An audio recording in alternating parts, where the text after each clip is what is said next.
Good evening, good afternoon, good wherever you are. This is once again Omnibros Live, and welcome to a very special Chaos Magician episode. I hope you are tripping on something. I hope you've taken whatever it is that you want to take, and you're in the right place, because today we're going to be talking all about the legendary Chaos Magician and long time, antagonist to Alan Moore, Grant Crazy Pants Morrison. I personally love Grant Morrison. He's a very controversial figure to some people in the comic book industry. And with me, as always, is the Silver Fox, ladies and gentlemen, Mr. Jess Bragg, your Omni Dog. Hit him with the hind. How's it going, dudes? Good, good, good. Baba booey. Baba booey. Baba booey. As always, Jess is joining us from beautiful Washington. I believe that's where you're at. Yep. And ladies and gentlemen, you know him. You love him. He is your Grand Poobah. He is Mr. Riley Moore. He is the one that, if you haven't been accepted in the Facebook group, blame him. Just kidding. I love you, pal. Lewis worked through like over 100 of them the other day. Not me. Not me. The other Not Luis, but Lewis McGregor. Lewis McGregor, who wants you to go to his Facebook page and be his friend. So that he can unfriend him. Yeah, he needs friends. So go to his Facebook page and friend him. And I can see that my lovely lady is in the chat right now. Hi, baby. Meh? Really? Thanks. Thanks for the motivational support. Meh. Yeah, that's. I love you too.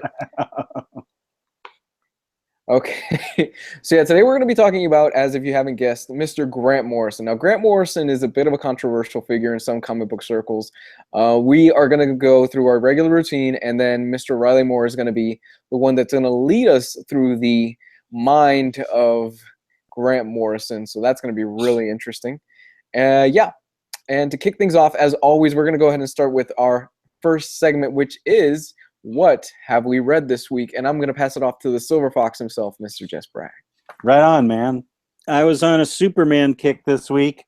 I read nothing but Superman based on last week's discussion.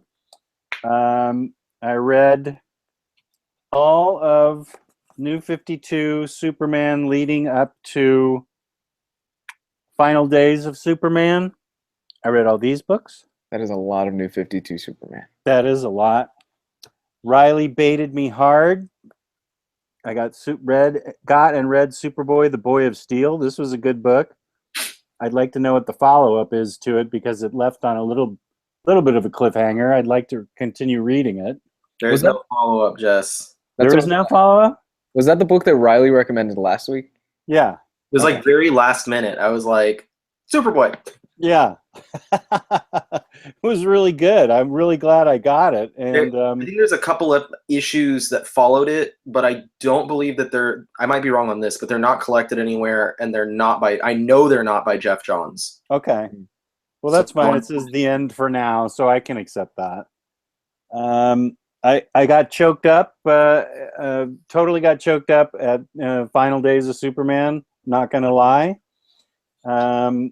To prepare for Rebirth, I reread Superman, Lois and Clark, which was awesome. It's probably the first book by Dan Jurgens I've ever liked, and it was really well written.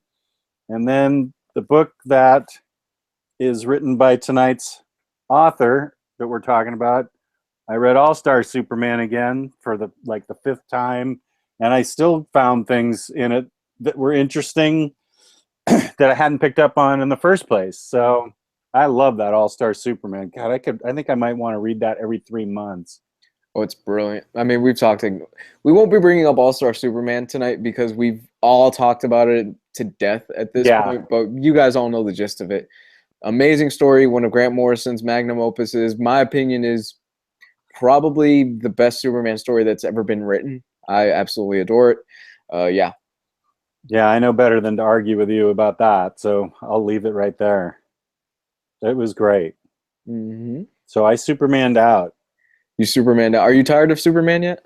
No, I still have to read Red Sun again, and I want to start New Krypton series. So then I'll be all done with my Superman heroin fix.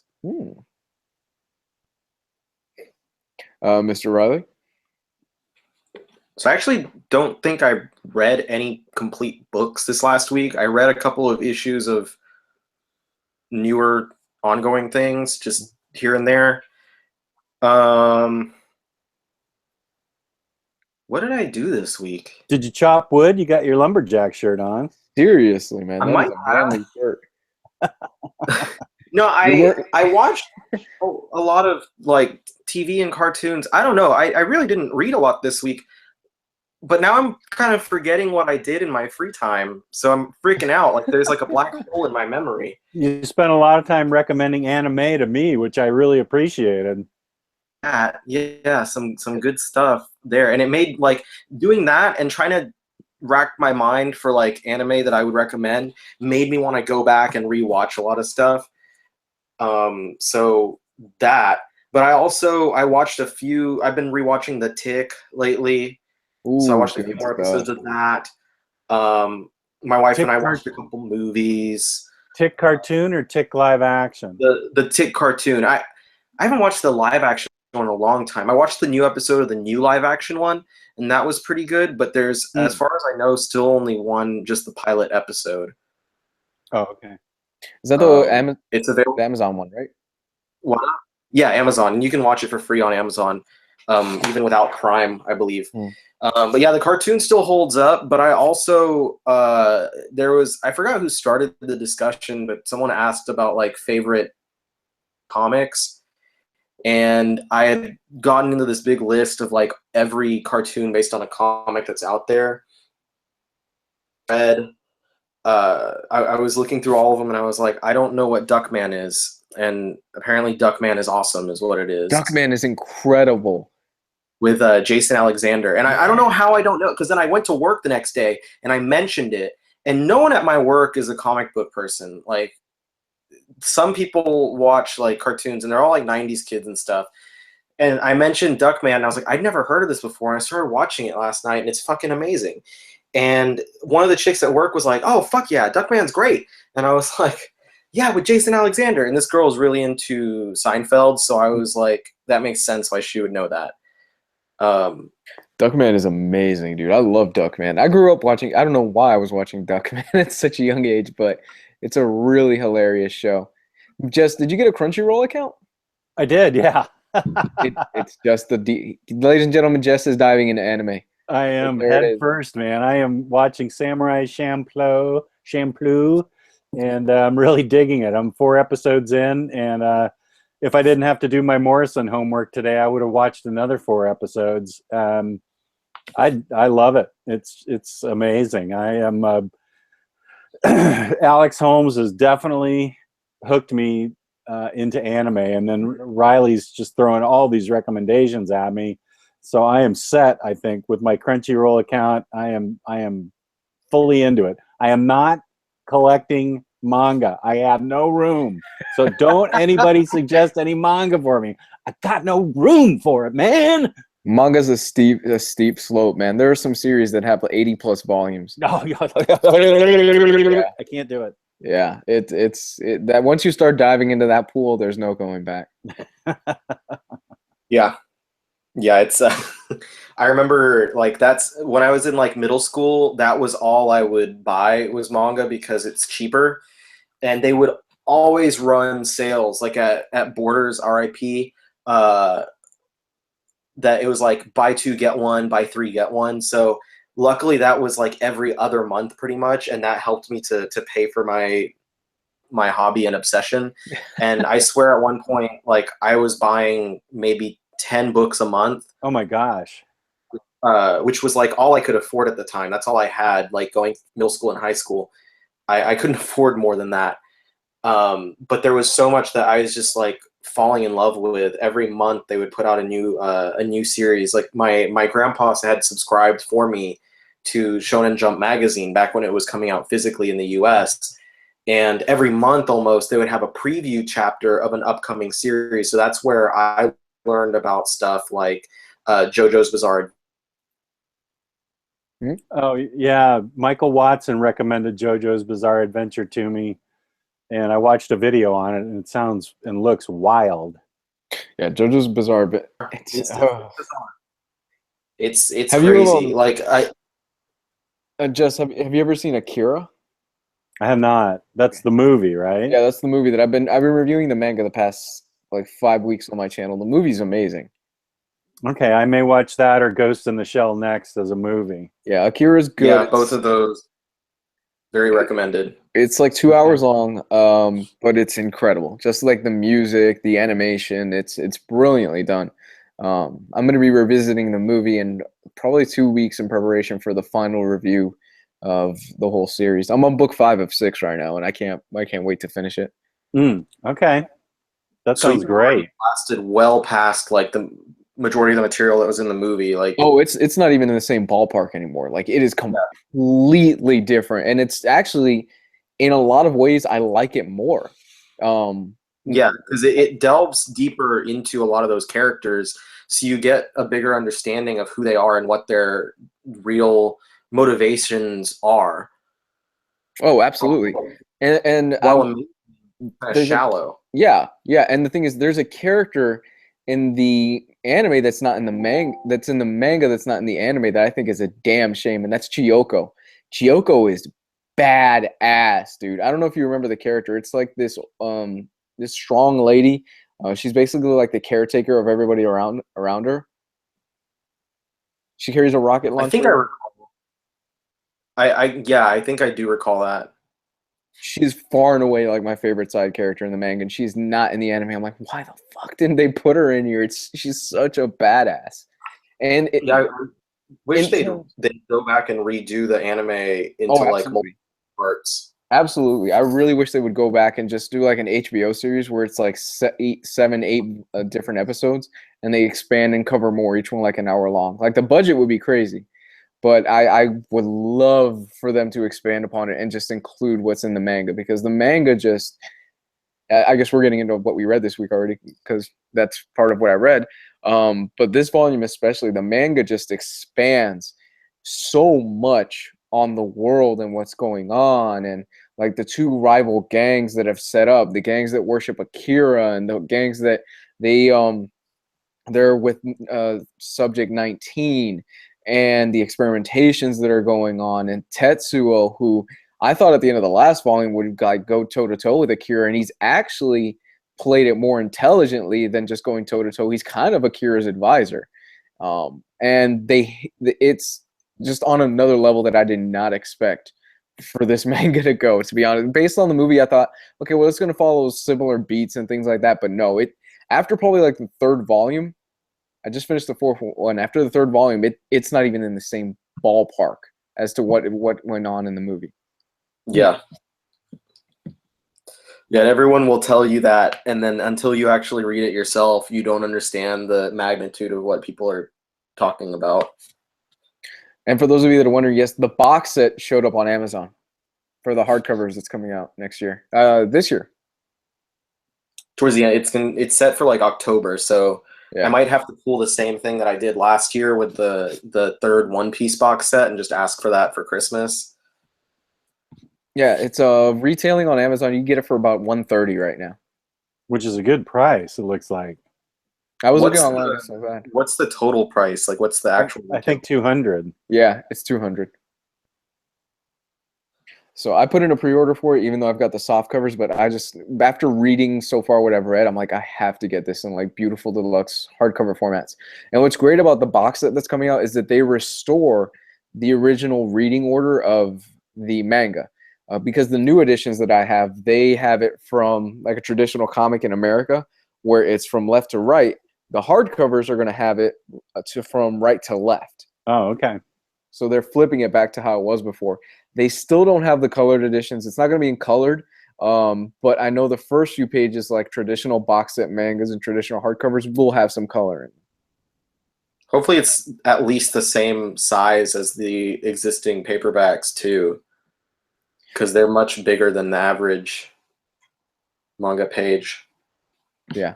I know in the 80s, I think in the 90s, Marvel released the entire run, if I'm not mistaken, in color. Like the whole thing was in color, but it's impossible to find that stuff now. in floppy form or in book form or how? Issues. Okay. And supposedly a lot of that stuff is hard to come by now. Mm.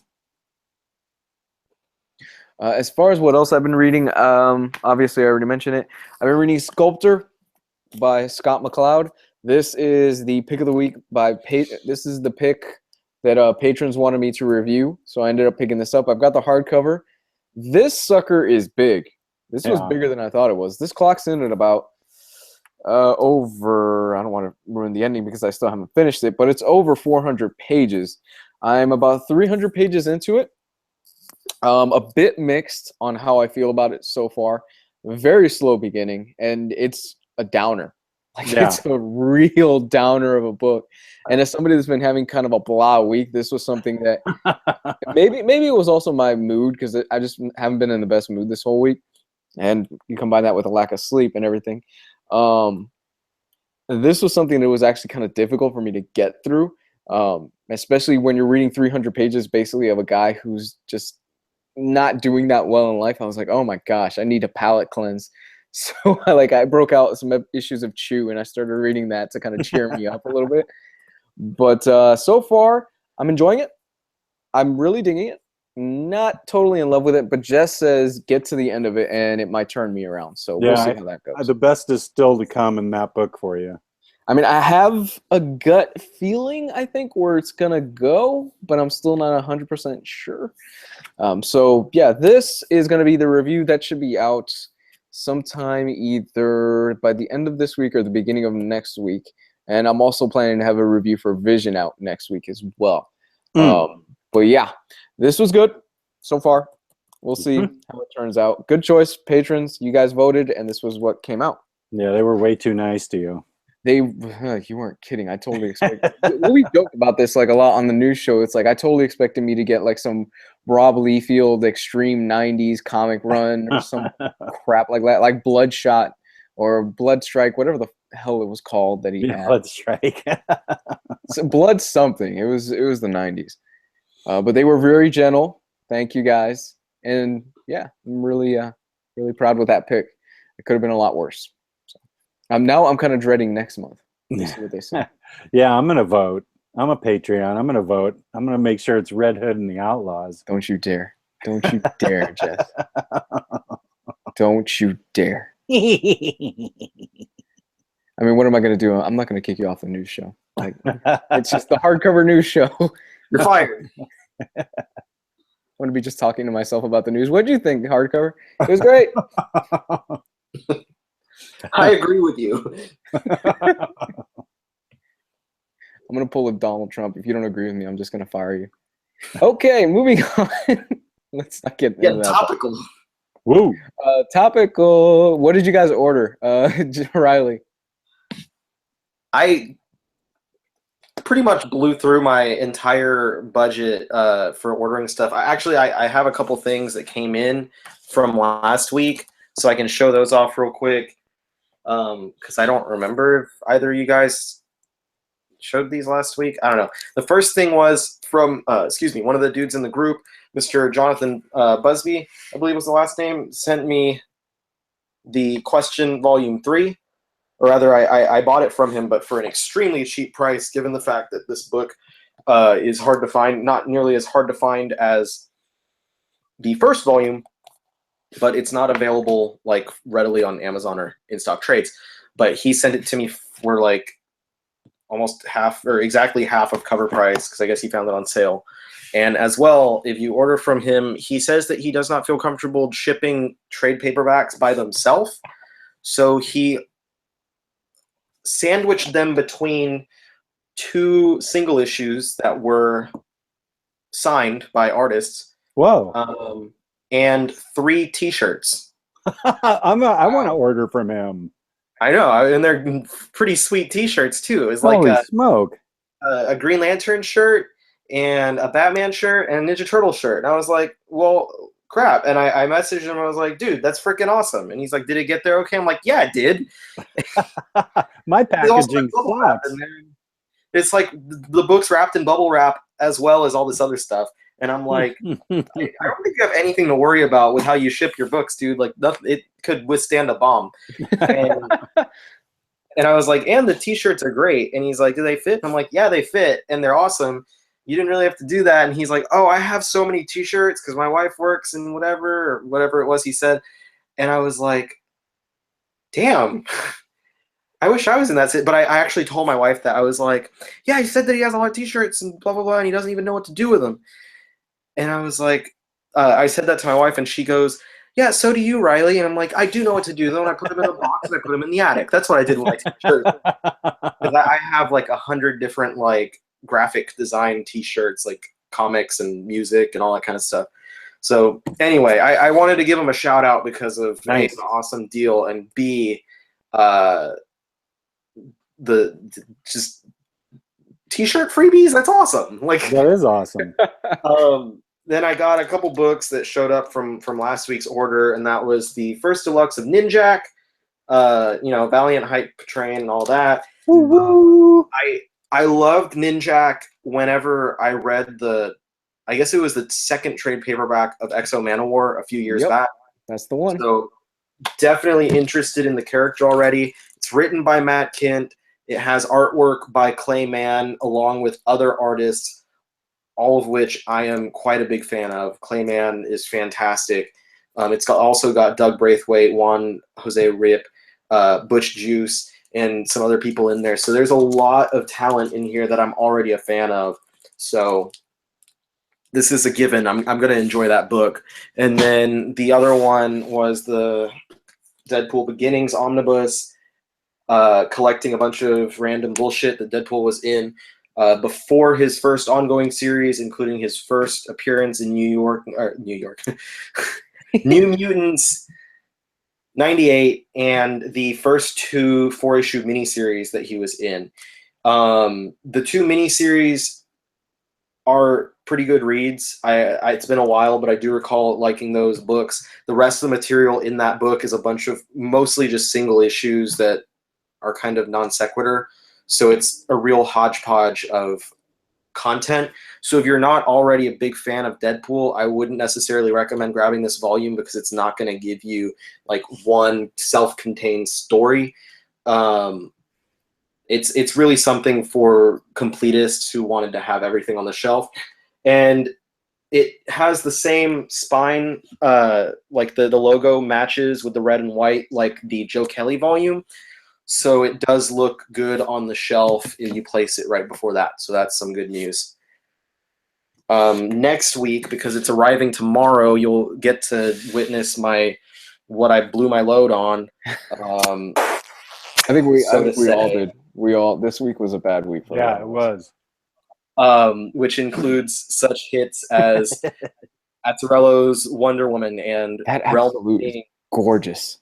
Alpha Flight, Spider-Gwen, a Wolverine book, Ninja Turtles, and a Junji Ito book as well.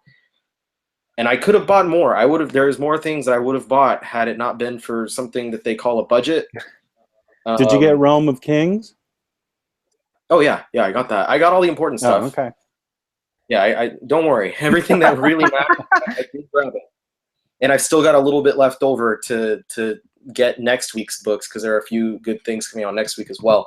But I'm excited about everything. I really can't wait to see that absolute Wonder Woman. But I have to kind of complain for a second about, because this came up in the group, and I just want to rant about the covers on the TMNT IDW books. Mm-hmm. Why does it go from Raphael to Splinter to Leonardo to Donatello? Like, one would think you do the Turtles first and then other characters, or if they were going to do, like, because they're okay, Raphael, Splinter, Leonardo, Shredder? Like, they could do something else. But no. So there's no rhyme or reason here, IDW. What's your problem? So what you're saying is we should work in the IDW collected edition department. What I'm saying is we should burn it all down. Wow. Nerd rant. That's it. I'm done. Are you good? Got that out of you? Yep, done. We're done. We can move on. Okay. Okay. Go ahead, Jess. I picked up on the suggestion of Bon Idlehouse. It's the only way you can get it now, and that's The Leaning Girl. This is the signed limited edition book, and it is a European comic, The Obscure Cities. But I've been wanting The Leaning Girl, and I waited so long that the paperback went out of print and is now going for like 200 smackers. So yeah, it's crazy. So I got this hardcover edition, which is even nicer anyway, and Fawn talked me into that. Why is she leaning? Is she Michael Jackson? I haven't read it yet, so I don't know. Is she doing Michael Jackson's dance? I read the follow-up book, and she's not leaning anymore, so I need to read this to find out why she was the leaning girl. The follow-up book, she's not leaning, she's like an investigator. The standing girl? Yeah, she's the investigating girl. Maybe she has one leg shorter than the other one. Is she named Annie? Is she okay? Are you okay, Annie? Are you okay, Annie? Are you okay, Annie? I also got from Gene Ha May. I love his artwork, so I'm looking forward to this book, which I forgot to do on Kickstarter. And he wrote me a letter about it, and I thought, oh, I forgot to do that. He said, are you going to do Kickstarter or not? And I said, is it too late? And he said, yeah. So, and I also got Stumptown Volume 4 by that Rucka dude that writes so well. Never heard of him. No. He's a hack. Yeah. Death and the Maidens, Batman. I've been wanting to read that. So, I'm getting a big reflection. There we go. Death and the Maidens. Let us know if that's good, because I'm on the fence. That's also by that Rucka guy, with art by Klaus Janson, so it sounded good to me. I also got Ninjak, because I loved him in XO, as Riley did. And because I do everything Riley does, I also got Deadpool Beginnings. I love Deadpool, and I love Widow Wade, so I figured this would be good, since Widow Wade is on the cover of this book. The cover? The cover of that book, Widow Wade is. So that's what I got. Okay. Me, due to an Amazon mistake that I made a few months ago. You plonked. Yeah. I showed up and I was like, I got a text message saying, hey, your Batman Brave and the Bold Omnibus is delivered. I'm like, I ordered a Batman Brave and the Bold Omnibus? I forgot. I ordered that too. It's already parked up on the shelf. Yeah, I got it. And I was like, all right, cool. So it showed up. Here it is. This is big. I mean, it's going cheaper right now. I think it's cheaper right now on Amazon than it is on in-stock trades. I got it for like $40 when really good price. If you were a fan, and me and Jess were talking about this earlier, of Neil Adams' work, and it's not, touched. It's basically untouched, the coloring. This is what you want to get. If you don't care about the coloring and you want fugly-looking colors in your book, get the Neil Adams Omnibus. Jess will rage at you for 30 minutes why you shouldn't. And in fact, we've got a video that I'm going to talk to him about after this regarding the Neil Adams coloring that we're going to map out and do something with that. But I'm looking at some of this stuff, and you could Neil Adams' artwork is way ahead of his time for that time period. It's just wow. It's really creative stuff. It's really good looking stuff.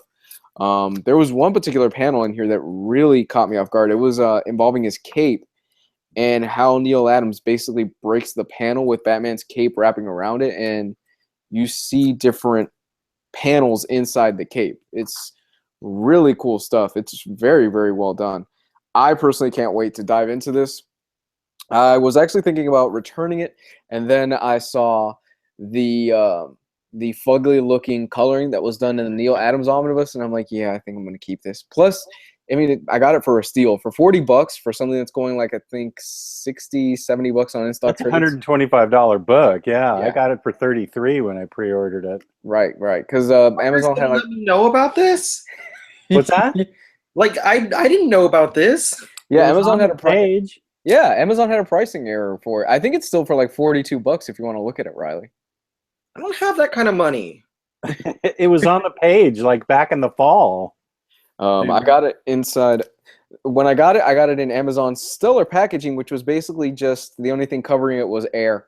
Yeah, That was great. Thanks, Did they Amazon. throw those flat like pillows. those little air bubble packets, but they were already deflated by the time they got to you? It was Yeah. one. It was one, and it was on top of the book.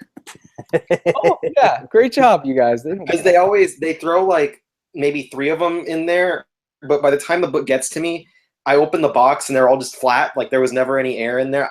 There might have not been air to begin with. They might have just thrown it in there flat. I think they do that. So yeah, me and Jess, we've got a video that we're gonna work on where we're gonna compare the coloring of the new Neil Adams omnibus to the original issues that Jess actually still has, so you can see how big of a difference it is. And somebody put a comparison up in the group, and it definitely does remove some of the impact of his artwork. Yeah, I think Josh Reed was the one that put it up, and he said, or maybe Patrick Paransky made the comment that you can't jam modern inking and coloring onto 60s and 70s, characters and expect it to look good, and that is completely true. It took away all the impact of what a creative, destructive force he was in just blowing away what existed. And he always said, if superheroes existed, this is how they'd look. That was his tagline. And I mean, he was arrogant even back then, but he deserved it because, I draw them the way they would look if they existed. And so you just don't get that with his re-inking and recoloring. And I'm taking away part of our video, so I won't say any more, but because I certainly have a lot to say about it. That's for sure. Yeah, it's and I think somebody put it well, where you just can't take that type of art style that was back then and use 90s fugly coloring on it. Right. Something just seems off. You could tell by looking at it. Yeah. It's part of why his artwork in books that you'll see now, while like somewhat recognizable, it doesn't stand against what he did before. Like people are using modern inking and modern coloring, and for some reason he gets like really scratchy now with his pencil. Yeah. And it doesn't stand up. It's somewhat the same but in a different way with Alan Davis. Like his current stuff stands nowhere near like if you look back at the early issues of Excalibur. Mm-hmm. I think Nick put it best in the chat right now. He said it's basically the George Lucas effect. It kind of is when you think about it. It's a creator going back to his old material and touching it up and trying to modernize it when the old material stands up just fine. Well, I have a lot of comments to catch up on here. Yeah, we have the most people I think we've ever had on a live stream right now at once. We've got. Mine says that 0 people are watching, so. Oh wow, that's terrible. No, I've got 75 at the moment. Holy balls! Yeah, that's the most. It hit 81 a few minutes ago. I was like, holy crap! I'm getting stage fright now. We lost 5 people. Those bastards. Where'd they go? Well, I know that Mitch said he had to go. Let's blame Mitch. Everybody just message Mitch. No, don't do that. Don't do that to him. But yeah. So that pretty much concludes what I picked up this week. I know tomorrow most of us are getting our in-stock trades haul, unless you're Jess Bragg, who has to wait until next week. Shut up. Sorry, buddy. Bastard. I got lucky this time. I've been getting them like at the like Monday the following week, and then I surprisingly this time I got the email and they're like, it's coming on Friday. Oh, dude, you have no clue. People were getting their packages yesterday. I think Tyler posted a picture. Tyler Blunt got his yesterday, the bastard. It was today. It was today. Oh, today, yeah. Yeah, he got his today. I was like, what the hell? I'm getting mine on Death Day, Saturday, when my wife's around. I'm getting a 30-pound box of death. Hey, question. Where did you put that red Sonia? Have you figured it out yet? I haven't figured it out yet. It's still in the box. I really need to open the box and make sure it's not broken. This is the weekly Red Sonja update for those of you guys that are wondering. When I talk quietly into the microphone and talk about Red Sonja. That's right. I need to find a place for her because she found out about Poison Ivy and Catwoman, and she said, "That's it, right?" And I said, "Yep, that's it." Uh-oh. I know. I've painted myself into a bit of a corner. A little bit. But yeah, so before people start petering out, I'm actually going to go ahead and ruin what next week's topic is. I brought it up to you guys in the chat, and you said it was really cool, but I wanted to get it out while we're at the height of the stream, because as the night goes on, people they go to sleep and things like that. But next week's topic is going to be comics about love. The reason behind this is Valentine's Day. Now, we're also going to have a special thing that we normally don't do. Love. We want you guys to send in your relationship advice to hardcoverreviews@gmail.com. Wait, relationship questions asking our advice. Yes, relationship questions asking our advice on the topic. And we will answer them next week, and we will give you that advice. And I'm also going to have a special guest on, somebody that I know personally. It's a female. And she's also going to chime in as well. So we'll get a female perspective on it. Because we three are the doctors of love. I mean, Jess and I are married, so obviously we're experts.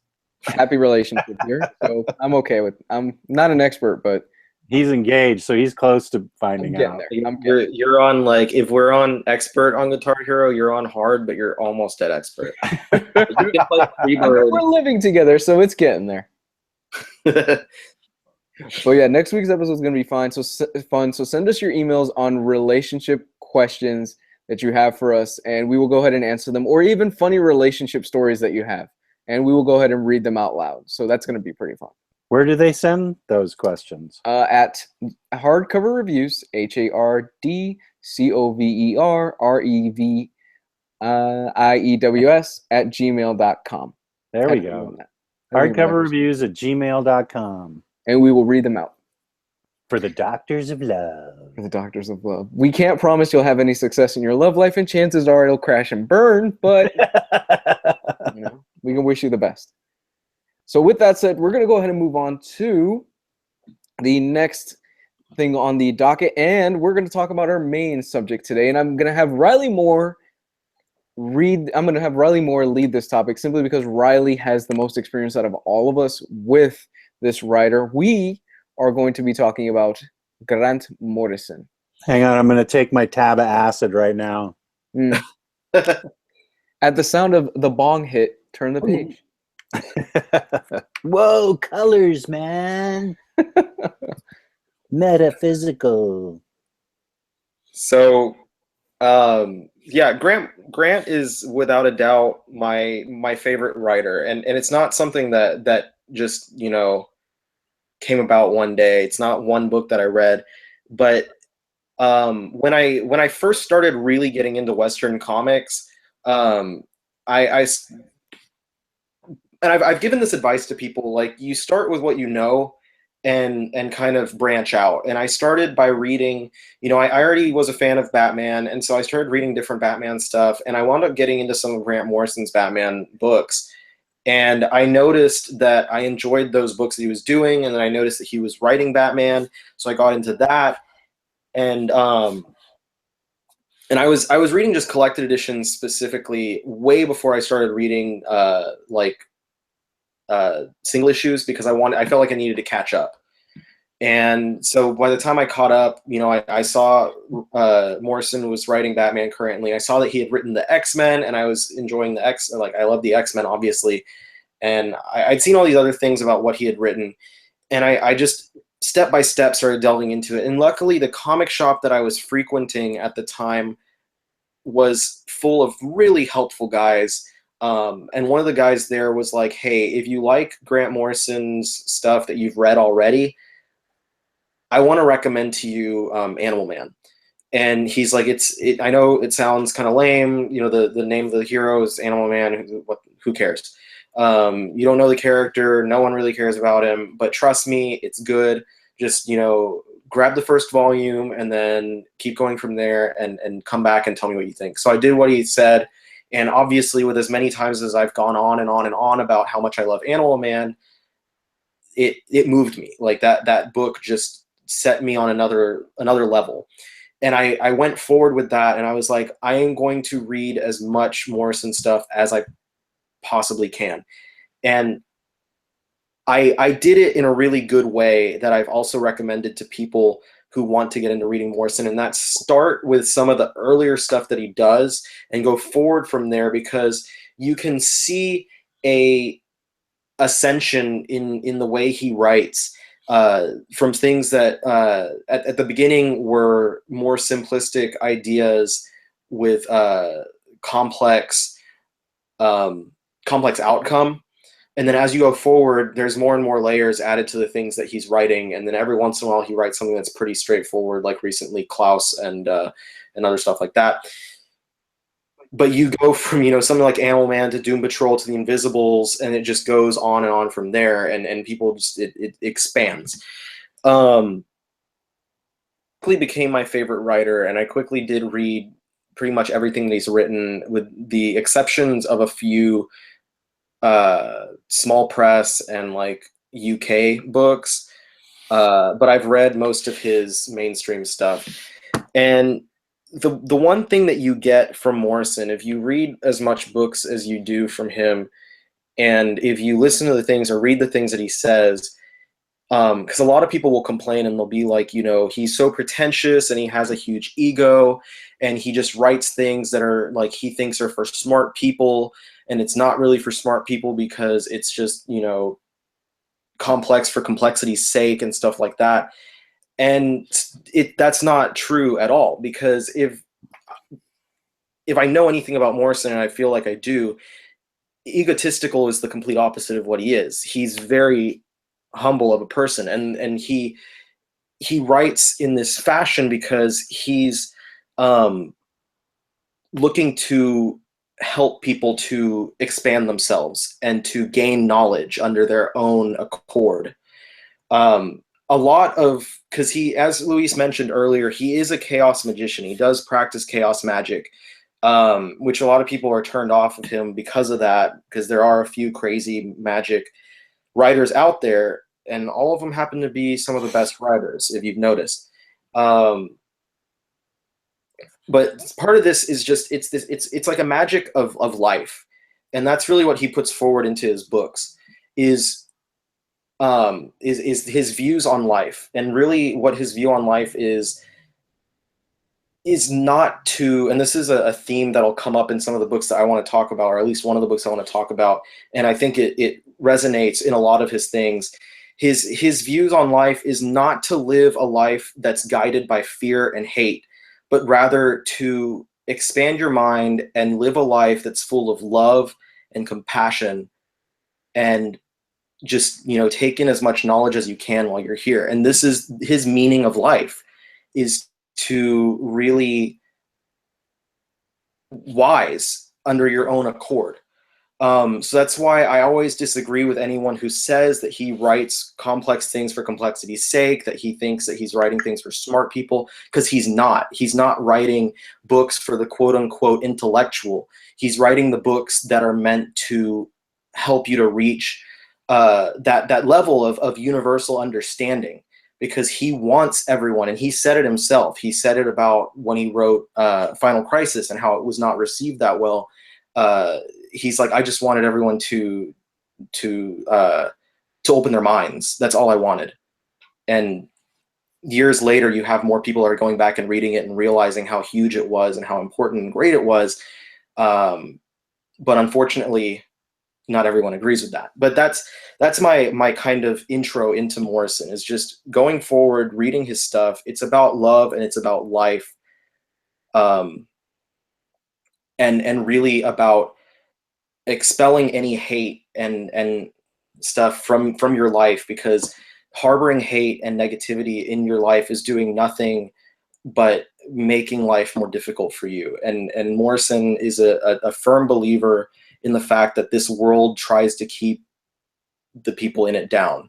If you just pay attention to the media and public and a lot of writing and a lot of television, a lot of everything else, the news, all of that stuff is trying to keep you down. And they're spreading, these messages that are filled with fear and hate, but you need to get past that. And that's a lot of his message in there. So, I mean, just look, not to interrupt you too much, but that we went off the air for a bit and we just got back on. Oh. So that might be what it is. Hello? Did we or did you? I think it was you, Jess.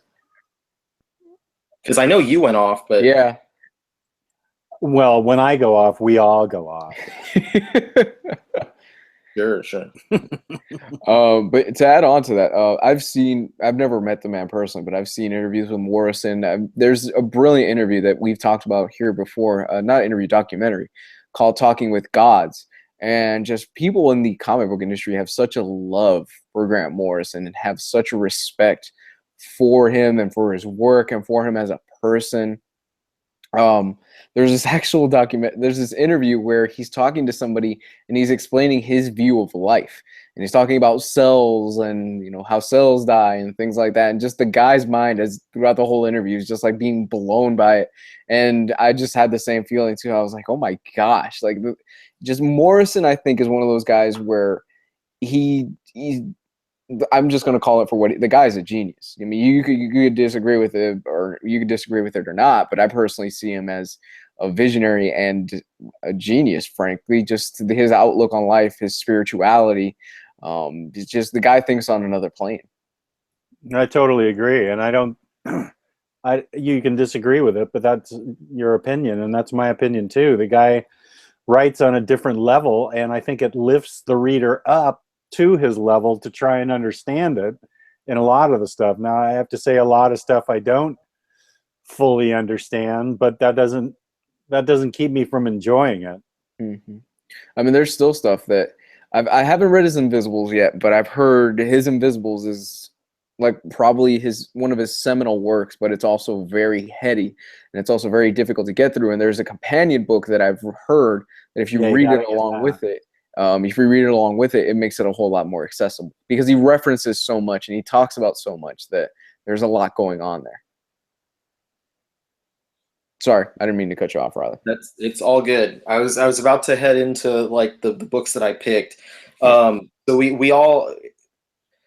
were going to try and do this the same way we did last week's Superman episode, where we would kind of guide you through a history of Morrison, but I didn't do my studying beforehand. So like, even though I know like all these stories, I don't have the order of where I would want to talk about them in, i.e. chronological. So after that introduction, which I hope kind of helps to give you the proper headspace going into these books, we're each going to talk about our individual books that we've chosen.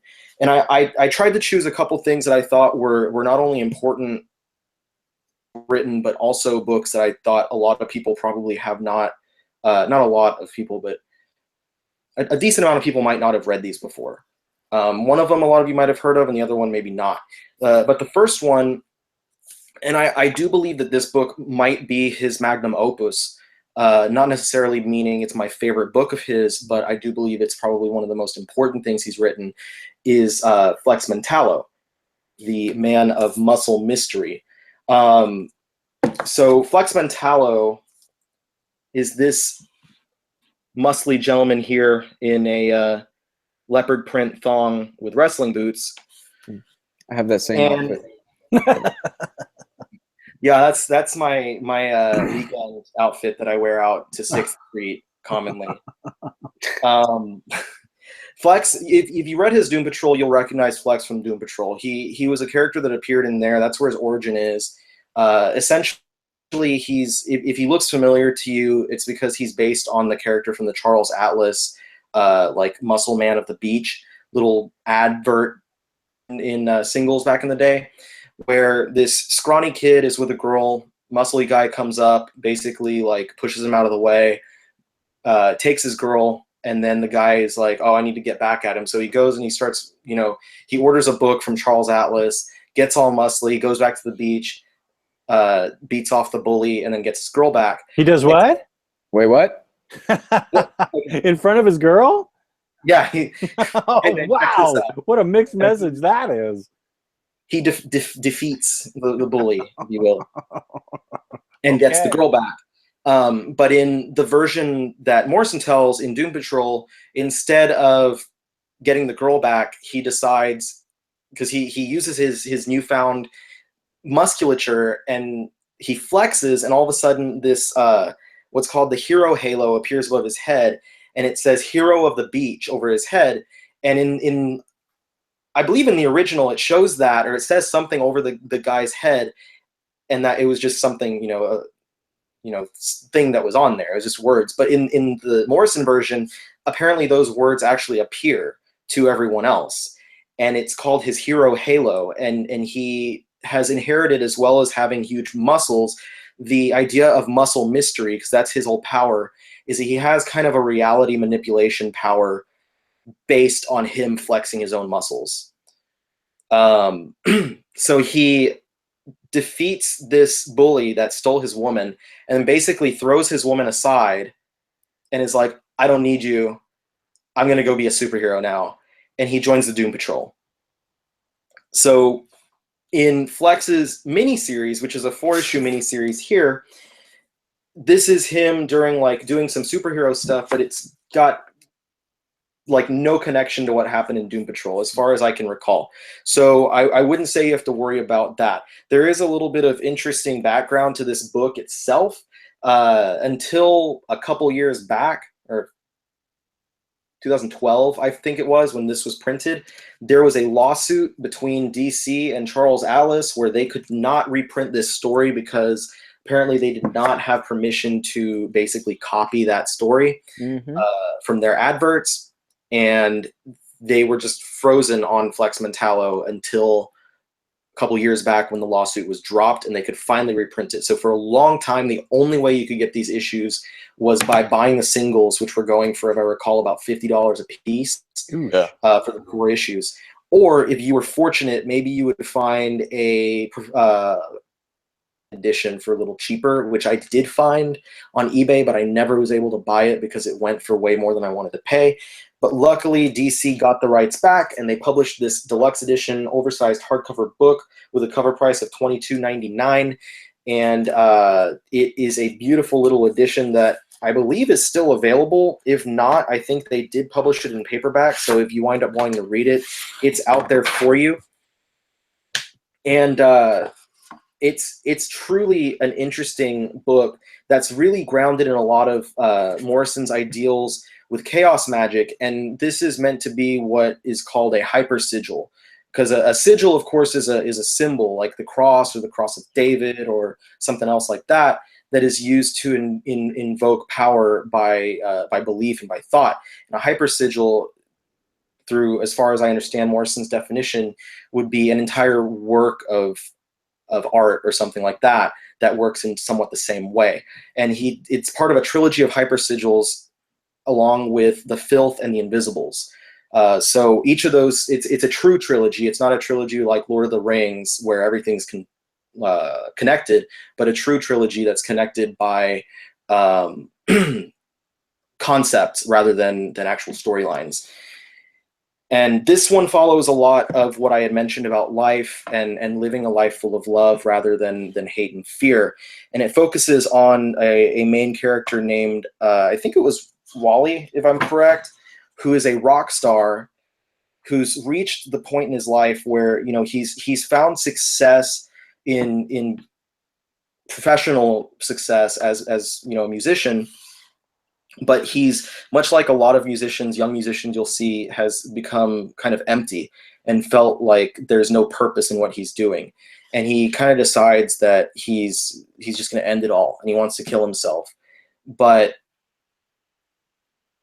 I really don't want to spoil anything because a lot of what I could say goes into like the revelations of who the characters wind up being. But you wind up taking a journey along with Wally through this world, essentially.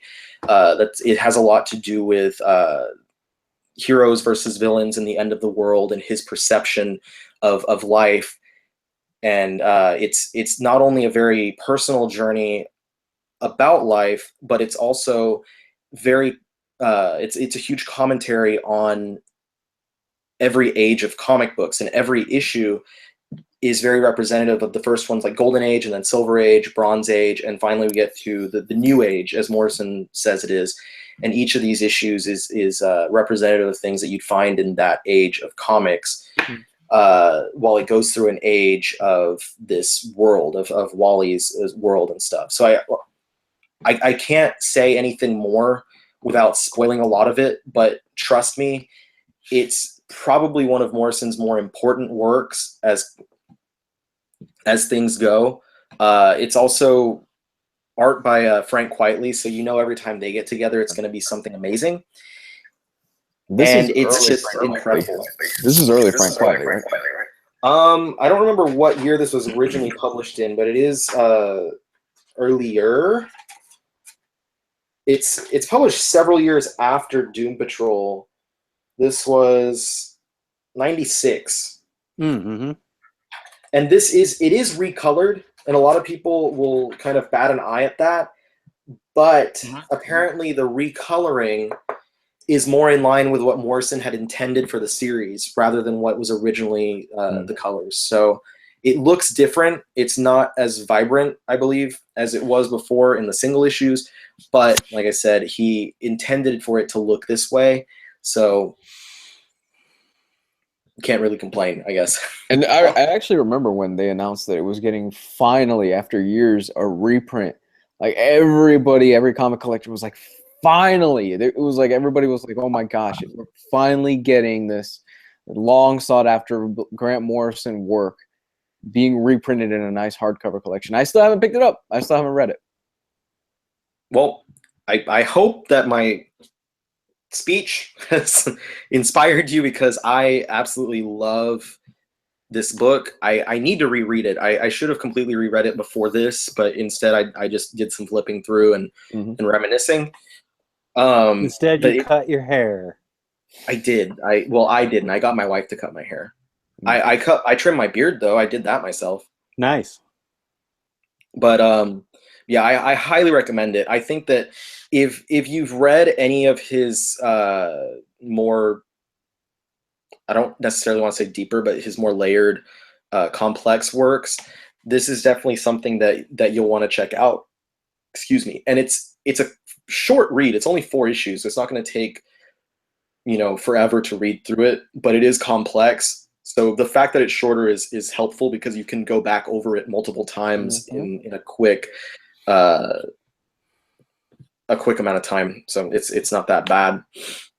But I do see a lot of people talk about this one specifically, or not specifically, especially because of the fact that it's been reprinted 4 years ago or so. So it's more available now. Before that, it was kind of something that was spoken about by a select few, like the people who actually had those singles, and since it was so hard to get it, that was very few and far between. So it's really nice now that it's out there, because it's a lot more important than I even expected it to be when I first read it. The second book that I wanted to talk about real quick, and I was actually flipping through this, and I reminded myself how much I need to reread this as well, is a little book called Seaguy. And Seaguy, this paperback, is the first of a trilogy, the Seaguy trilogy. The second book in the trilogy, all 3 of the series are only 3 issues long. So Seaguy issues 1 through 3 are in this paperback. Seaguy, The Slaves of Mickey I, is the second book, and that's 3 more issues. The third book in the series, Seaguy Eternal, has not come out yet. It's been years since Mickey I came out. Looking at the dates, it said it was in 2009. Wow. So we've been waiting quite a while. I've never even heard of this. I haven't heard of that one either. It's a quieter. It's not as talked about as some of the other things that he's done. It's published by Vertigo. It's got artwork by Cameron Stewart, another collaborator that Morrison often works with. And it is about this hero you can see on the cover here named Seaguy, and his buddy, this floating fish right here named Chubby. You And had me at floating fish. Yeah. With a cigar in his mouth. Come on. Yeah, he looks like a smoking version of Flounder. more of a man's face. But Seaguy exists. He's a superhero, but he doesn't go on any superhero adventures. He doesn't fight crime because they exist in this world at this point that's devoid of any sort of evil or crime. All supervillains are gone, and they've been gone for a little while. Thing that happened, they got rid of all the supervillains, and now all the heroes don't have anything to do because they were not, you know, professionals. They weren't people that, you know, had a degree in, you know, fucking marketing or something, and then after they finished being a superhero, they could go off and get a job. They can't do that. So instead of, you know, having anything to do, all the superheroes kind of exist in this place, and it's this land, and I don't recall everything about it, but I know that there was, like, they entertain themselves at an amusement park pretty much constantly. It's very quiet. It's a very boring life. There's really not much going on. You can see, like, there's pages on here where they're on rides and stuff, and the book opens to Seaguy playing chess with a, you know, ferryman looking guy. Cool. And it's taking place out of this the educated man's chicken. So it's bucket of beaks. It's just this mundane life with really nothing going on. But you go forth and you find out, like, a little bit more about what has happened, what's going on in the background, some things that are about to happen, and it evolves from there. But it's just coming out of the fact that, you know, since these heroes are no longer active, there's nothing really stopping anything from happening, you know. But Seaguy, I wanted to talk about that one because both of you guys said you never heard of it. I never hear anyone talk about it. It's a really interesting little series. Unfortunately, we're still waiting on that third part of the trilogy to be released. The second part of the trilogy doesn't even have a paperback edition released. I've been begging and pleading for us to see that third edition released for years. I remember my wish list a while ago was to Grant Morrison write the final issue of Joe the Barbarian, finally get a collected edition of Flex Mentallo published, and release Seaguy Eternal. And that was my wish list, and we've gotten 2 out of those 3 things. So Once you I get don't know. so once you get the third thing, is it like your life is over? Like you made the deal with the devil? Yeah, pretty much. Can you send a letter to Mark Wade and have him start sending me royalty checks for Irredeemable? He probably blocked me on Twitter. Wait, really? If I send him anything on Twitter. He blocked you on Twitter? No, he didn't block me on Twitter. I'm saying because he blocks people on Twitter all the time.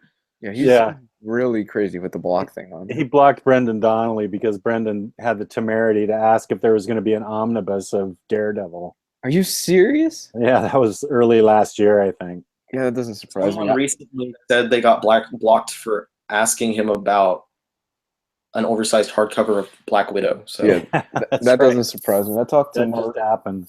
I met Mark at a convoy like 2 years ago, and he's kind of a dick to me. I was like, okay, all right. I'm going to go up and I'm going to stick out my hand and go, I'm Omni Dog, Bo. You owe me $5,000. He was, I mean, maybe it's because I was the last guy in line there and he had to go on break, but he wasn't really the nicest guy when I met him. I was like, that sucks. I'm going to bring it out in him. I'm going to bring out the good guy in Mark Wade when I meet him. In contrast, Greg Capullo is one of the nicest guys I've ever met. Awesome dude. So, not to get too far off topic, but yeah. Sorry, I went off on a tangent there, as I am wont to do. Yeah, we'll keep going. I'm sorry, Riley. I'm sorry. That's about all I have to say about Seaguy. My real point is just I wanted to give the basic synopsis, and then mention it mostly because I don't hear enough people talk about it. Maybe if it gets enough attention, maybe if we turn that into the next hype train, so to say, Morrison will take notice, but he probably won't do anything because he's too busy with what is it, heavy metal that he's editing right now. So that's a thing. So guys, just buy up the stock from Seaguy from In Stock Trades. Yeah, I'm going to do that next. I wonder if it's available. I don't know. I can check real quick. Yeah, I didn't check pick Amazon.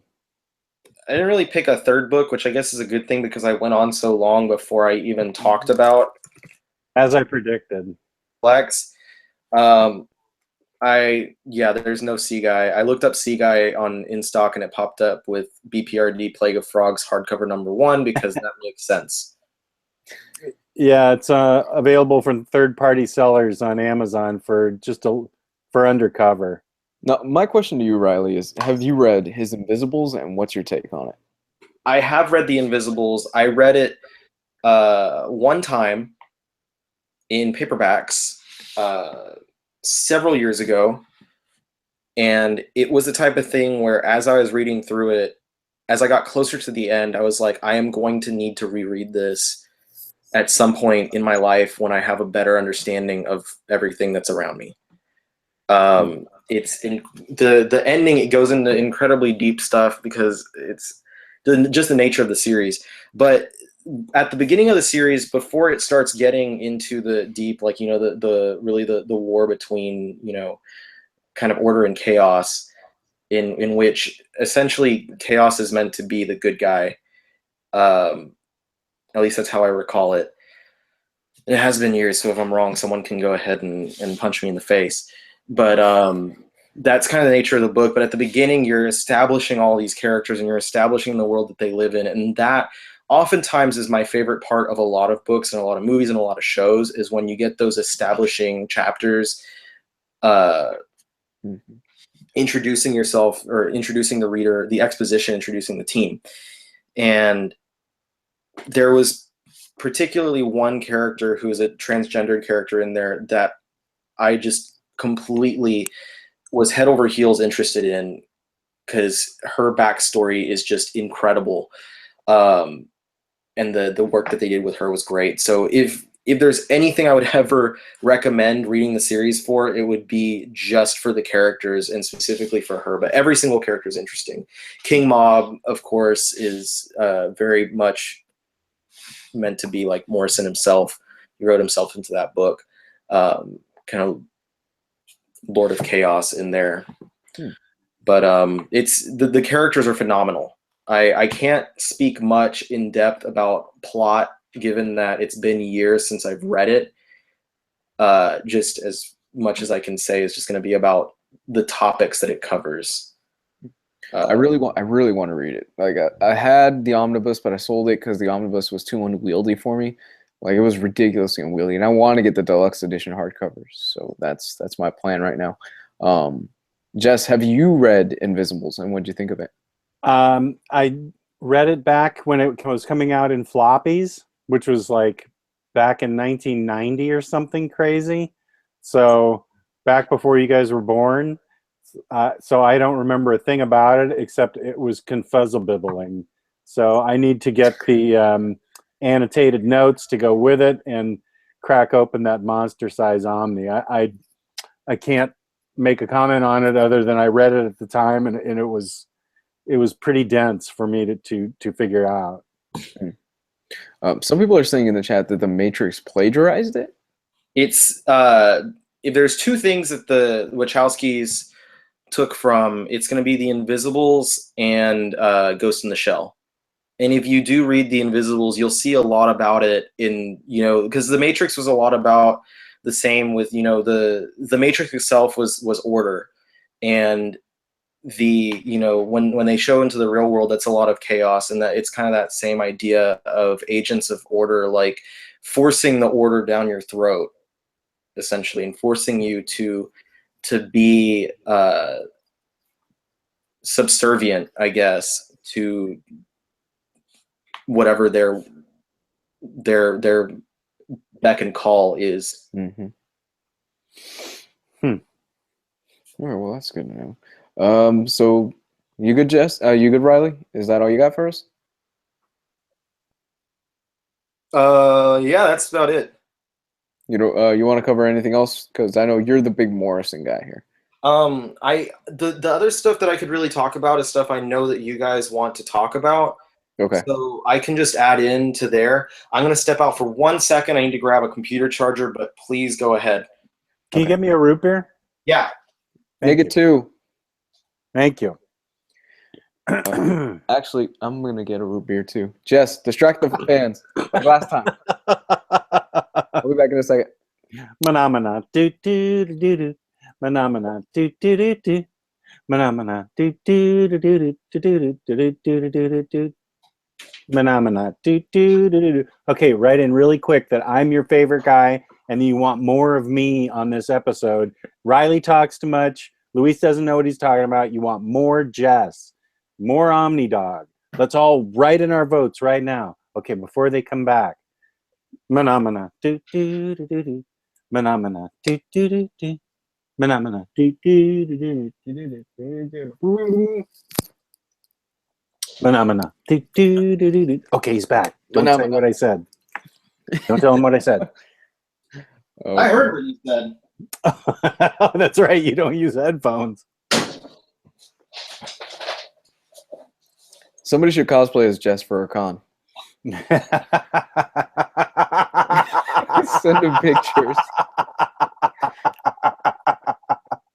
That'd be hilarious. Break out the sweater vest and everything, right? That'd be great. That is hilarious. Okay. So Jess thinks I talk too much, apparently. I didn't say that. No, I was reading comments. we've all agreed we're going to cosplay as Jess for the next convention. I talk a lot and I repeat myself a lot because I have a fear of people not listening to me, as was grounded into me through growing up. So it's just, What was that? the reason I talk a lot and I often repeat what I say is, I'm messing with you. thanks, Jess. Biting into my fears. Yeah, it sucks because right.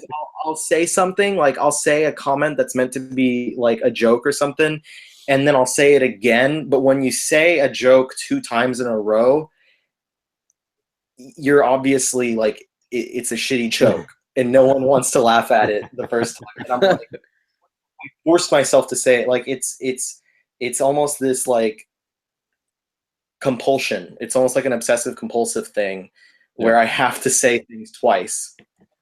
I feel like the chat won't let us move on until we bring up Doom Patrol. I don't think any of us picked that either. I read that back in the day too, and read it in single issues, and I haven't read it since. I remember really enjoying it. Mm-hmm. It wasn't too meta for me. I did enjoy it, but I can't talk about it as I just haven't read it recently. I've never read it. It was good. I really enjoyed it. It's fantastic. Hold on, my wife texted me about, I was supposed to have made dinner, but like right after she left, I had to get up on here. Uh-oh. What, weren't you just eating something? I thought you were eating dinner. Oh, man. Shh. Send us your relationship advice next week. So this is how we're fixing this one. I was eating a leftover, and I'm saying, I'm sorry, I didn't have time because I started the show.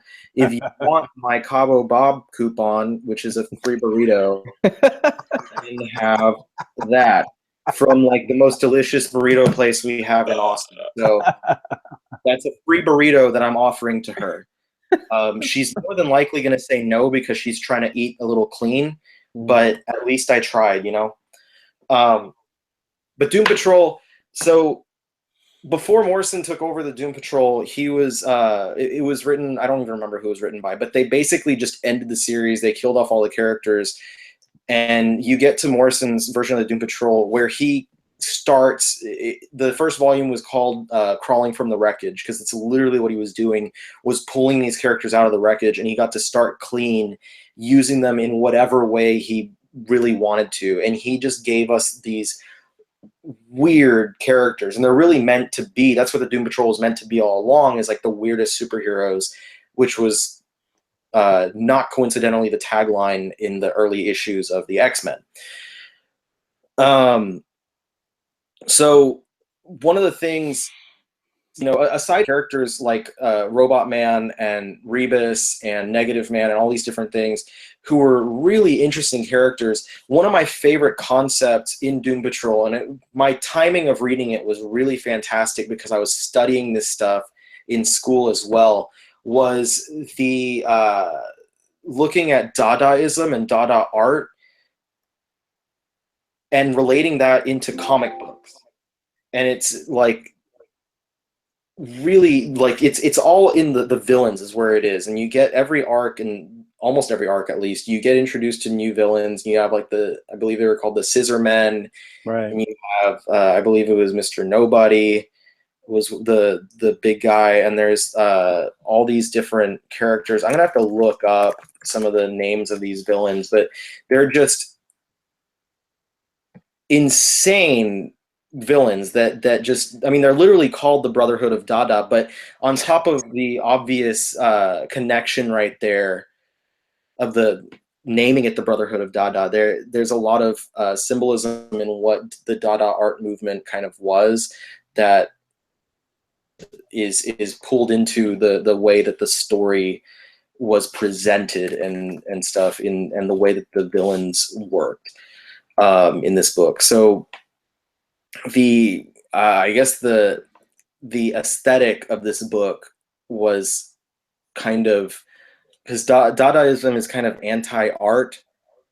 Like was it Duchamp had literally just a toilet was his piece. Like it was like a urinal or something. And it's kind of Morrison trying to do something the same way, like Dada comics being like anti-comics, anti-superhero comics. And he really pushes that here. So you see, you know, the influences are much more than the surface stuff that I can say now, because again, it's been years since I've read this.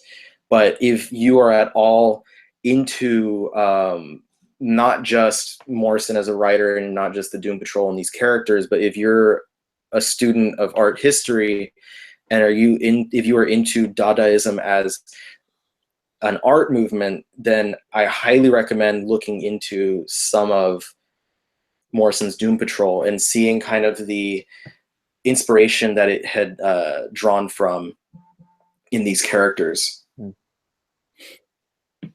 Okay. But anyway, I just thought I'd say that since no one else was gonna. Well, there you go. There's Doom Patrol. There it is. All right, so we're gonna move on to the Silver Fox, ladies and gentlemen.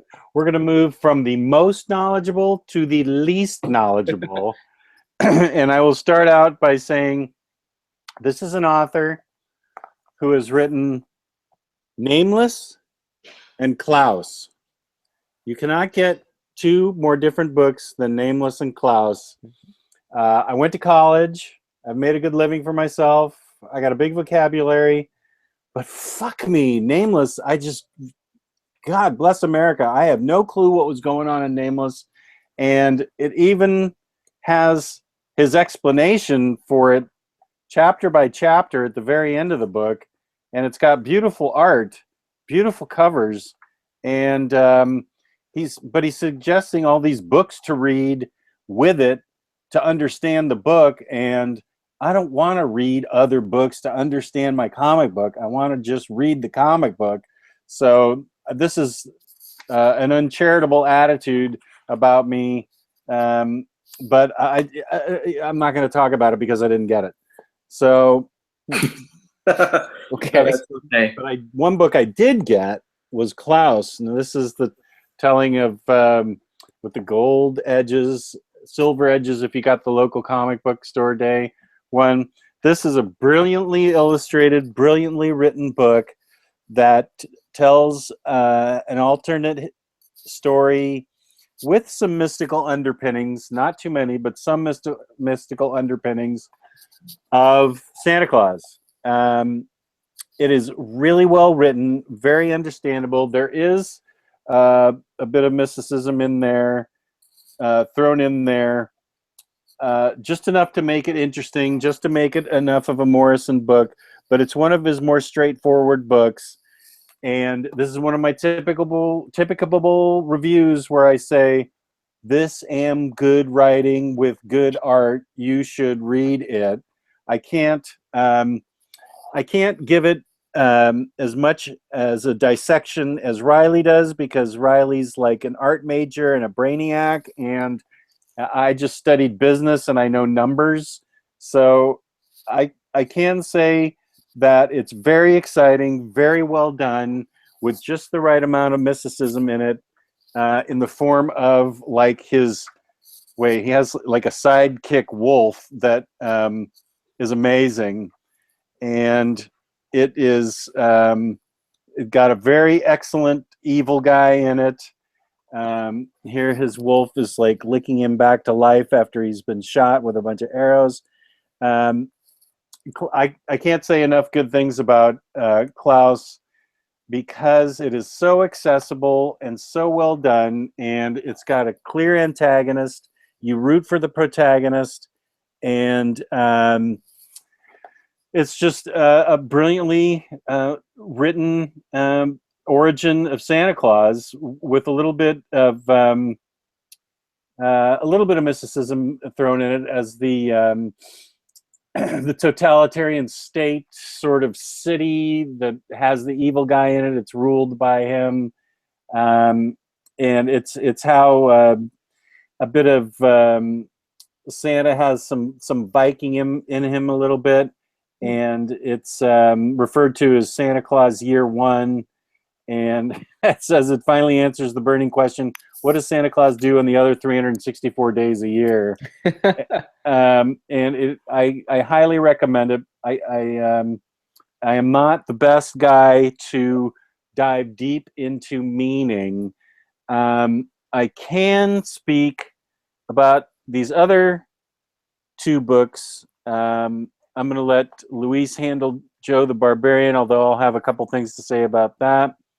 I picked some of his slimmer works to reread, and one of them is We Three, which I thought was brilliant, and it talks about using animals as weaponry. And this is some of Frank Quietly's best work, using these tiny little panels to get across his message. It's definitely, I mean, you have to follow him. I'm going to hold it back here to see all the tiny little panels that he exquisitely draws to get his message across. And it's what these programmed, machine-made animals go through after they are created into weapons, given cybernetic thoughts and feelings. Well, they're supposed to be amoral and unfeeling, but they work as a unit, the We Three, and it talks about the state of American technology, military technology, who are the real amoral and unfeeling individuals, to take animals and actually do this to them. And it's not hard to picture something like this actually happening. They even turn rats into killing machines. Excuse me. And it is definitely something you get choked up reading, because nobody likes to see animals abused, and these animals have been stolen from their owners and turned into death machines. So it's a statement on the American military industrial complex, and the cat is vicious, and the dog is the leader and the thinking one, and the rabbit is just hungry. But it's very well constructed. It's got it does have some redeeming values, and a couple of humans in it who care for the animals. I won't give away the ending. A bit of a bittersweet ending, but it's very well done. And of course, it's got Frank Quietly art, so the writing is good and the art is good, so you should get it. It's a little bit, the hardback is a little bit hard to find. It's a $25 cover price. It's easy to find this on eBay for cover or better. So don't overpay for this, or if you want, find it in paperback. This is the deluxe edition, which has it has a lot of good extras in the back. So that's why it's deluxe, because it does have a lot of cool features in the back. So that's why it's worth shelling out the extra few bucks. I always like seeing artist breakdowns and stuff, and script pages. So that's what this book has got. And it's definitely takes government and the military right in its sights and shows them for what they are, which is they're the real amoral, unfeeling characters. And then the other Morrison book that I liked, I looked for Kid Eternity and I couldn't find it. I know I read it and enjoyed it, but I couldn't find it to go over it. I haven't read Annihilator yet, and I haven't read 18 Days yet, and I haven't read Zenith yet. Even though I have all those, yes, I have like an 80% backlog. Fuck me, I suck. I know that. But I did read again Kill Your Boyfriend and Vimanarama Deluxe. And this takes place in the UK. It's called Apocalypse in the UK. It's two very different stories written about England with the same artist doing very different. Philip Bond doing two very different artistic styles in it. Kill Your Boyfriend is one of my favorite Morrison stories ever. It's kind of, if you ever saw the movie Heathers, it's kind of like Heathers. It's a girl that is sick of her life. They start out, she meets up with a bit of a bad boy. Actually, he's a complete asshole. And he leads her down the garden path, and they start out by killing her boyfriend. I'm not really spoiling anything since it's called Kill Your Boyfriend. But this is a treatise on the controlling nature and the box they try and put you in when you're in school and growing up. The school system in the UK in this instance, but I'll say this for the United States too, definitely makes you conform and fit into a box. And this is a treatise on how one girl wants to break out of it, and they end up meeting up with she and her boyfriend, her new boyfriend, who's so bad, end up meeting with a group of characters on a bit of a magic bus from Ken Kesey. If you're familiar with his writings, Tom Wolfe wrote about him, the electric Kool-Aid acid test. And so they seem to be drawn from that. They're complete frauds, however. I don't want to give too much away, but it pokes fun at parents. It pokes fun at the law. It definitely takes a very satiric look at the box you get put in as a teenager, and has all kinds of great artwork and imagery. I don't know. I just really, really love this story of his, because for one thing, I can totally believe it. I can just see somebody rebelling and getting a gun and going around and just saying, F this, I'm going to do that, who's fed up and sick of society's constraints. I'm not advocating that, but I'm saying I can see that. And that I just really love that story that he wrote. I believe this is one of the earlier stories he wrote. Let's see, 1998 and 1995, and then for Vanamarama, 1998. So I keep wanting to sing Banamana. Vanamarama starts out as a Pakistani boy who is supposed to meet his assigned wife at the airport. It starts out with a scene straight from Bollywood, even though it's set in even though these guys are Pakistan, that's India, Bollywood. But this big scene where he's off to save the day, and these girls are all in unison cheering him on, is a lot of fun to start out with. It's the same artist, but a much different kind of style. Yeah, that art is gorgeous. Yeah, and underneath their little corner store, they discover a kind of I don't know how to describe it. Maybe a magic palace that has been a magic kingdom almost that has been hidden for 6,000 years. That's underneath the corner store, and the whole collapses. And they discover this, and in it, they accidentally set forth some dark gods, and the dark gods are intent on destroying the world. And to the rescue, they touch something in the magic palace, and out comes the Ultra Hadeen to the rescue, who are old Pakistani gods, I guess. But they are clearly on the side of good. And while the dark gods are busy destroying London, and they set their sights on New York, they kill tens of thousands of people in London. There's the London Eye right there. Now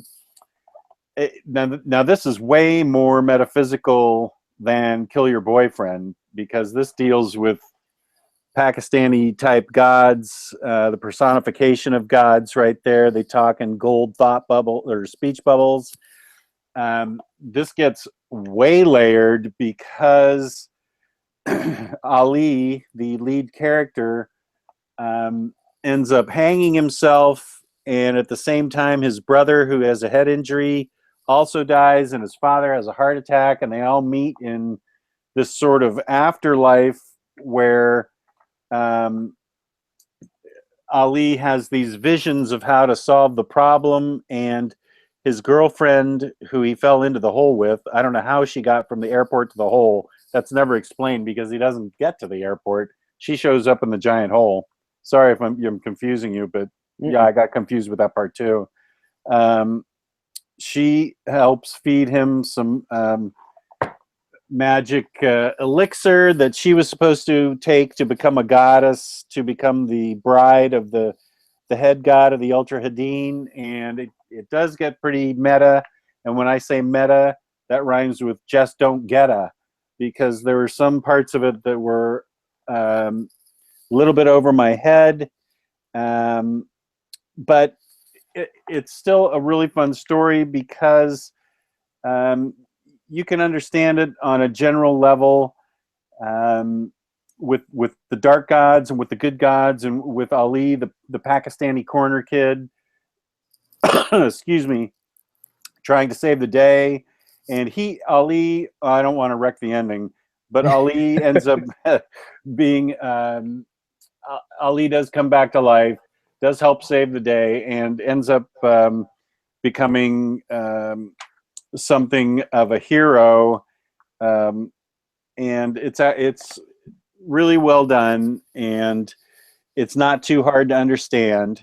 I decided to choose the books that weren't too hard to understand, because I spend my day all day in the stock market, and I don't have the brain capacity for multi-layered meta shit.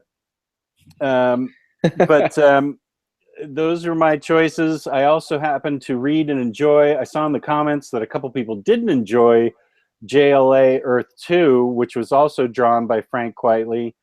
That is where we see the crime syndicate on Earth 2.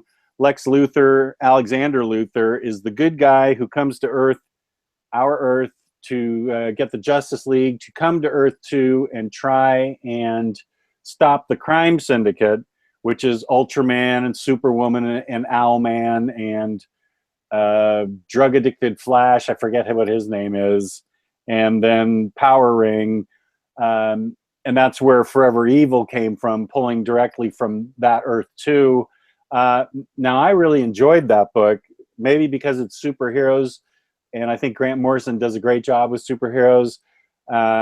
It did have a few little meta concepts in there, but it was enough. It wasn't too much to confuse this old guy.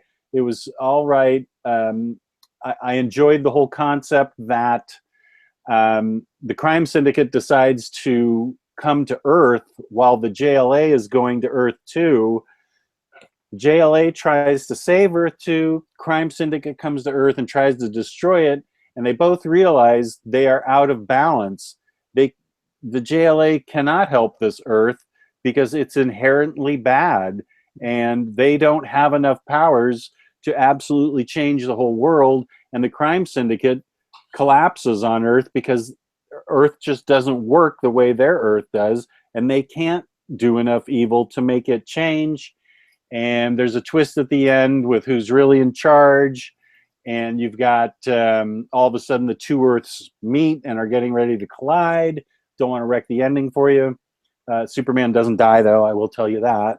And I enjoyed that book. You know, good writing, good art. I think it's a good book.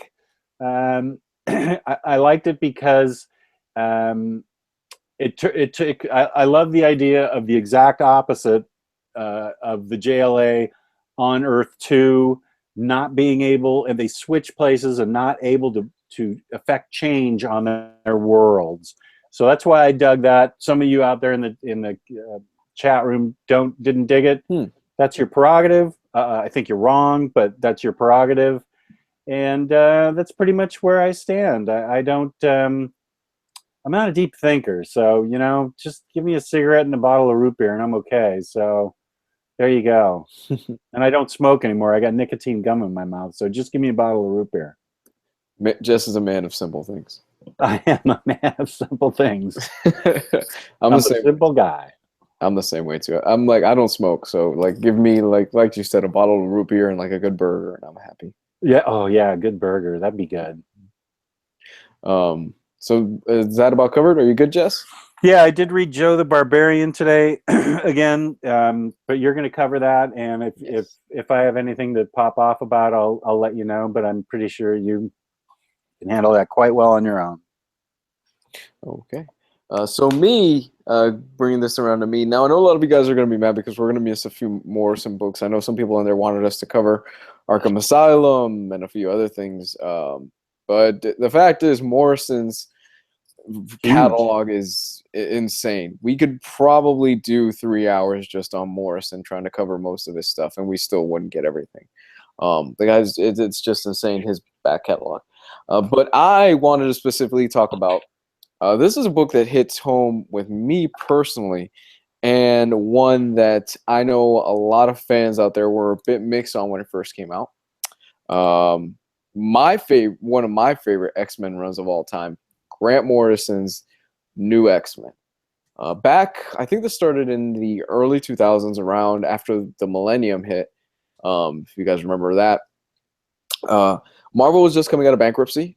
They were changing the status quo. They just started the Max line. They basically, Joe Quesada wanted to bring Marvel back from the brink of the end, for all intents and purposes. This was one of those books that really did it. And I was a kid at the time, and I remember going to the comic shop, and I remember the buzz around the comic shop when everyone was like, oh shit, like Morrison is writing the X-Men. Everybody was like going, oh my gosh, it's Morrison, and he's finally doing the X-Men. I can't see that. Somebody said I haven't read All-Star Superman. It's right here, dude. Oh, sorry, I didn't mean to interrupt. I was just showing the book. No, you're good. I was just wondering what was going on. But yeah, basically what Morrison wanted to do was he wanted to shake up the X-Men from the ground up. And I'm pretty sure, Riley, you'll chime in on this because you've read this one and you enjoy it as well. He wanted to shake it from the ground up. And a few things that he did was he got rid of the uniforms. The spandex blue Cyclops was gone. He replaced it more with leather jackets, traditional clothing, and things like that. A huge part of this run is drawn by Frank Quitely, and it's gorgeous stuff, like you would expect. He really did something that I don't think was seen. Again, Riley, you would know better than I would. Something that really I didn't read before in X-Men until this run, which was he made the school feel like an actual school. Yeah. He introduced, he broadened the scope of just the school with background characters, with with a classroom that I specifically relate to a little bit, with kids that are special kids that are a little bit more special. They have their own like disabilities and faults and things like that. And if you know anything about me, I work in my daytime job with kids that have disabilities. And I really enjoyed that just on that level alone, where Morrison basically said, look, if you get powers, it doesn't mean you're going to end up looking like Scott Summers or you're going to end up looking like Jean Grey. Some of you are going to end up looking like Beak or Dupe. Right. You're not going to look like a model all the time.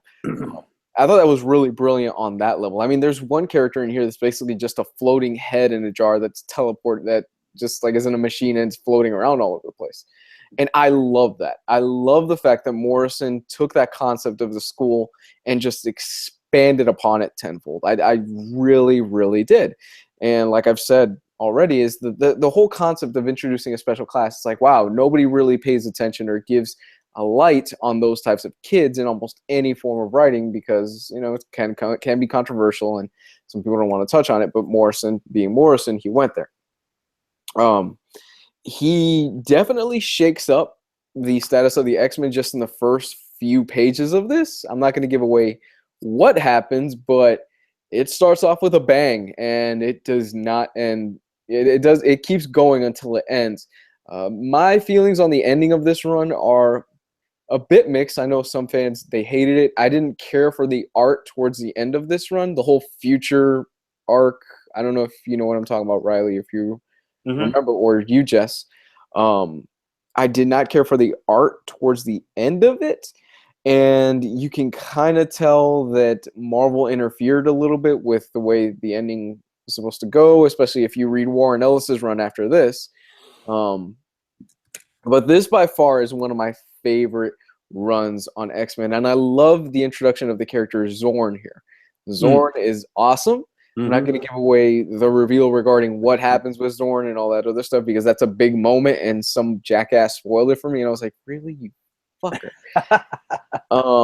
But suffice to say, when you do find out everything involving Zorn and what's going on, it's a big reveal. And it's one of those, oh, shit. But it's really cool. I love this run. It's mixed for a lot of fans. Some fans say they hate it. Some fans say they love it, especially with regards to how it ends and, where a certain character ends up being left off, all that other stuff. Some diehard X-Men fans were really pissed at that. But yeah, Riley, Jess, care to chime in on this one? Well, what I have to say is I love the introduction and the adventures of the Stepford Cuckoos. Oh yeah, they're introducing this. Yeah, with Emma Frost. I just think I get the biggest kick out of them, and that's just my 2 cents. I love the Stepford Cuckoos with Emma Frost. I just thought that was a great concept.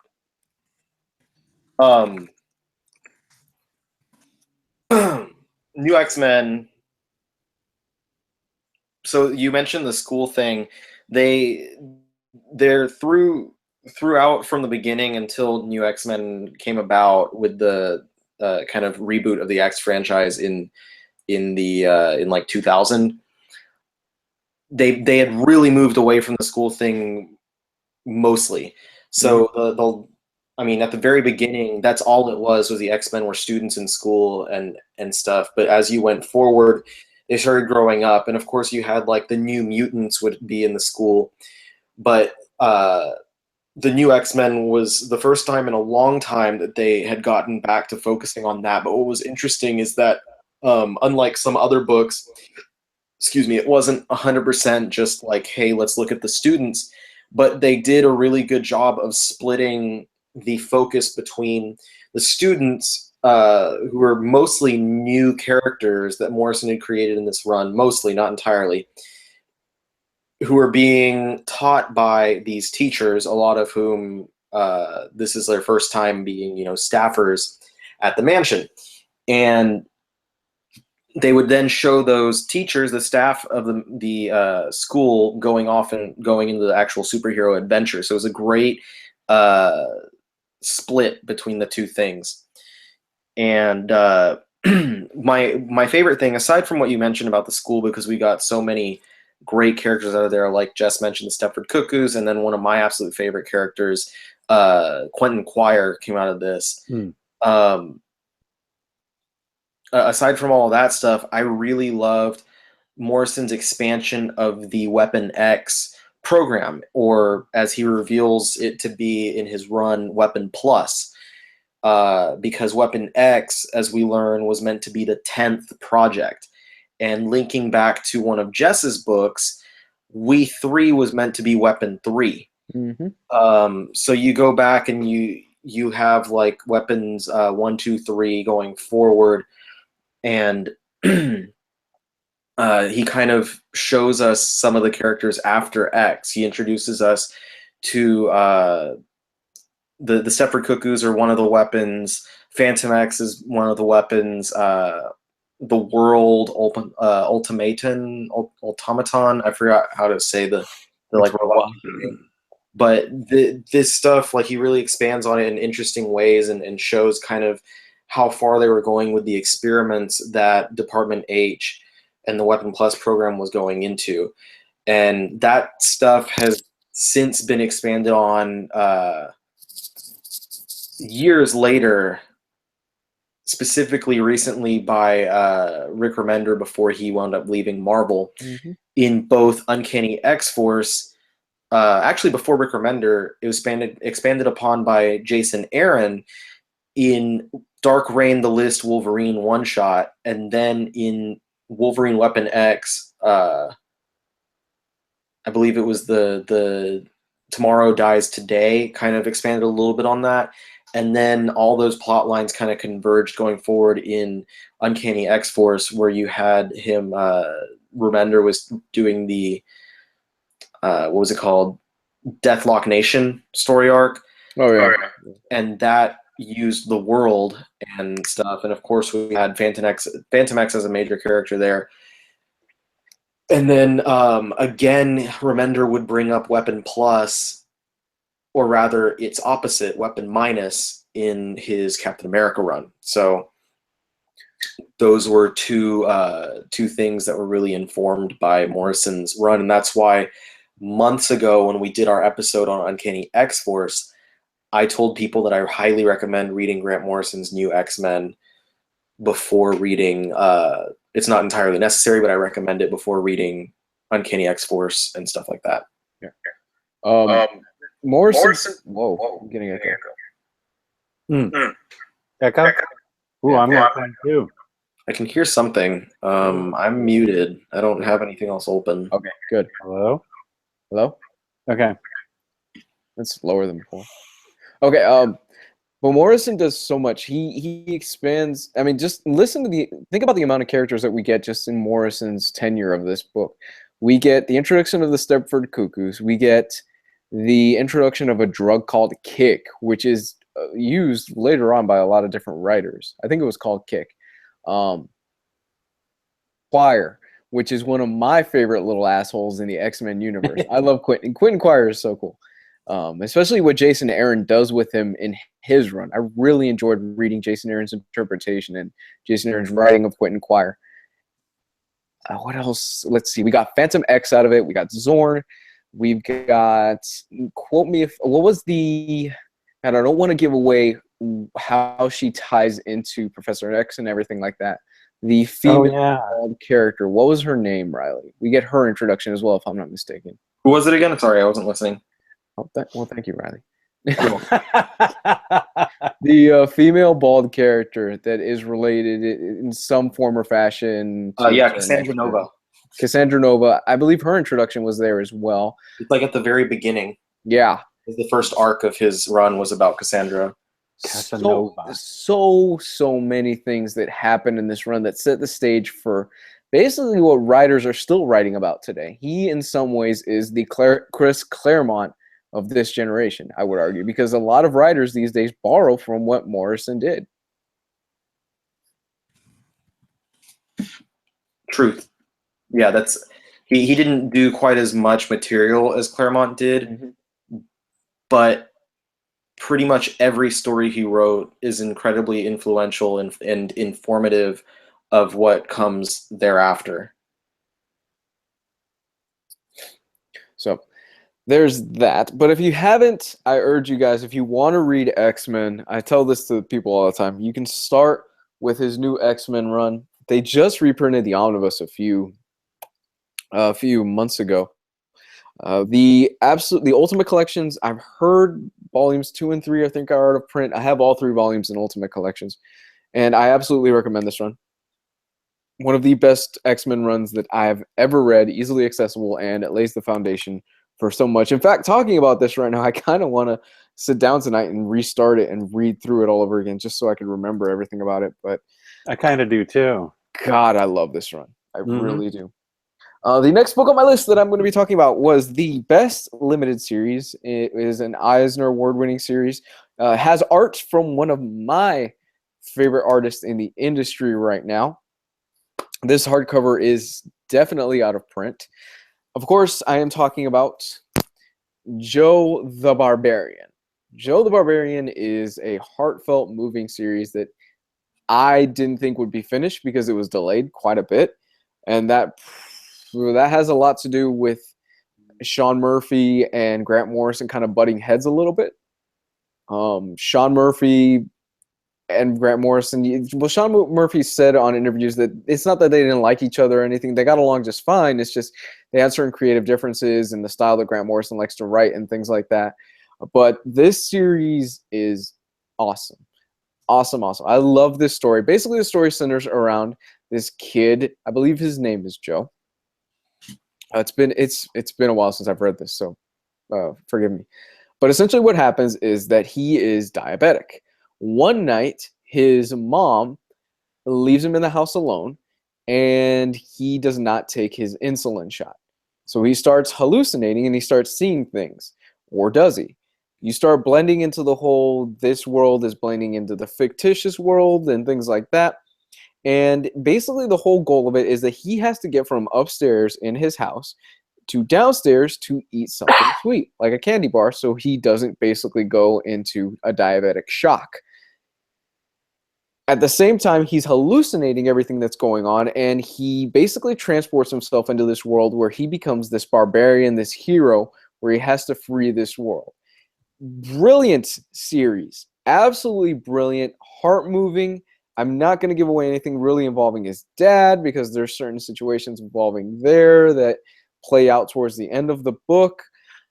I love this. It's easy Morrison. It's Morrison light. You don't really need to, scratch your head going, wait, what the fuck did I read or anything like that. It's got an awesome ending to it. And Sean Murphy's art is in tip-top form like always. Sean Murphy is one of those guys that I love the guy's art. His style is very scratchy. It's very pencil-y. But, man, I can't get enough of it. Yeah, it's one of my favorite books also. And it's his treatise on death and the boy's fear of death, where I forget how he describes it. It's like I can't remember what he described it as, like Brady Bunch meets Lord of the Rings or something like that. The whole world that he creates for this boy, and the tub of water that's overrunning, and his rat buddy that follows him in and becomes his sidekick. But yeah, it's a huge treatise on the boy's fear of death and what he goes through to conquer that fear of death and get down the stairs to save the fantasy world and his own world. How did you feel about the ending? Because the ending is one of those few books that almost left me crying. Oh yeah, I felt the same way. It's It's brilliant on. I personally think it's brilliant on so many levels. Pay attention. What I'm going to say is that you pay attention to all these stuff in the background and all the little toys and all the little images and all the little places that Sean Murphy, because everything is set up basically in the first issue, and it all plays a part in the other reality that Joe starts hallucinating in. Yeah, and he uses the dad and mom and house thing really effectively. I can't say more than that, like you said, without giving it away. But there's an underlying story of what he's trying to find besides his insulin. That's kind of a key that he's looking for, and it really adds to the tension of what he's looking for. And he's a kid that gets bullied, a lot, and is a bit of a shut-in. And he here's some of the art right here, and it's just his reaction to this fantasy world. You're left wondering really what's real and what's not real, because I've read it several times, and part of me still feels that the fantasy world was the real world, that he did get transported to that world and sort of joins the battle. That may be the kid that likes fantasy here in me, but yeah, I really got a kick out of this. This is one of his more straightforward books, but it benefits from a second and third reading. And you're spot on about Sean Murphy's art. It's fantastic. Yeah, I can't recommend this book enough. That book and Punk Rock Jesus were the two books where I went, wow, I need to start paying attention more to Sean Murphy. Mm-hmm. Well, Punk Rock Jesus blew me the fuck away. Like, do you have the deluxe edition? I don't have the deluxe. I just have the original paperback one. Dude, you need to get that deluxe. Yeah, I've been meaning to upgrade, but I remember hearing about the book whenever it was first being published. I was hesitant because, Murphy is an artist and not originally a writer. And I waited until trade, and when I picked it up, I was just engrossed in it until I finished it. And it was one of those books where I had to like set it down and take a step back, and like I needed to like preach the gospel for a little while about that book, and try and get other people to read it so that I could actually like talk about it to other people, because I felt so strongly about it and what it was about, and it was just fantastic. And I think I had my wife read it, and she didn't like it as much as I did, but I was like, no, you have to love it. It's amazing. Originally, Punk Rock Jesus was supposed to come out with color, but Sean Murphy got fucked over with that last minute. And I think it actually works to its benefit that it wasn't in color. Yeah. Oh, we're not talking about Joe anymore? No, we started going on a tangent of Punk Rock Jesus. Ah, okay. But I think it definitely works to its benefit. It kind of lends it that punk rock feel, I think, just having it in this black and white, just thick paper stock. And I'm telling you, if you don't have the deluxe edition, guys, if you want to read Punk Rock Jesus, the deluxe edition is without a doubt one of the best deluxe editions I own. I mean, just the special features on it are almost they're almost outnumber the amount of pages you get just for the comic. It's almost as there's almost more special features than the actual comic in it. Sean Murphy does breakdowns, he does commentary, he does basically takes you step by step on his process for the entire thing. I've almost never seen a deluxe edition like that, and that's including the absolute editions. Yeah, I definitely need to grab it. I've had the paperback for a while. Maybe I can pass it on to someone else who hasn't read it. Mm-hmm. I read it in singles, but I haven't read it in a while. I'm really looking forward to his Batman book, his Magnum Opus is what he's calling it. It comes out next year. But yeah, that's basically what I got. I got Joe, I got X-Men, And yeah, anything else you guys want to touch on? I just wanted to say real quick that one of the parts of Joe the Barbarian is that one of the things that Sean Murphy did was he built the house. He like laid it out, and I think that's one way that it works so well, is that the house itself is almost a living organism. He sketched it out as a house with a floor plan and where everything went on. This is in the extras, and he basically, architecturally designed the house, and which is what helps play into it so well as he goes from room to room and down the staircase and everything else.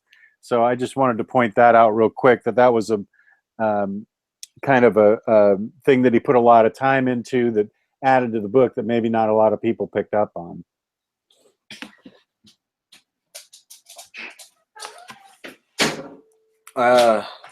The one thing that I would have to say about Joe, in addition to what everyone else said, was that when reading it, and this might have something to do with the fact that there was such a stretch between the last couple of issues, by the time I got to the conclusion of issue 8, I entirely forgot that he was like not in the quote real world, and he goes back into the house, and I'm like, whoa. Like, it just caught me off guard for a second. Like, I was so engrossed with what was going on that when you get towards that climax and the conclusion of the story and stuff, it was kind of like a shocker to me. I was like, oh, wait a second, I forgot like where we started, like where we came from. So in a reread, like it was a better experience rereading it as a solid story, because you don't have to wait like a year between issues 7 and 8. But as far as other stuff to talk about, the only huge major gaping hole in his work that we have not talked about would probably be, I mean, there's several things, but the biggest thing would probably be his Bat God epic. Oh yeah, his Batman run. Which I feel like we'd probably have to save that for if we do a Batman episode. We could do an entire episode just on his Batman run alone. Yeah, I agree with that. But yeah, because there's, I mean, the whole thing. I mean, there's it's like 75 total issues of material across 3 acts, which each have their own self-contained story, but also is an overarching tale that uses every bit of Batman's history to inform who he is. And by the end of it, you get to the point where it's pretty much Morrison explaining that Batman pretty much created the DC universe at one point. I don't know. It was there's a point in it where it got really meta for a Batman comic. Yeah, I have gone on record. I wasn't that crazy about his Batman run. I loved his Batman and Robin stuff. His Batman and Robin stuff was probably the highlight when Dick Grayson finally takes over the mantle. He's with Damian Wayne. I love Damian Wayne, even though Damian Wayne, when he's introduced, he's a little asshole.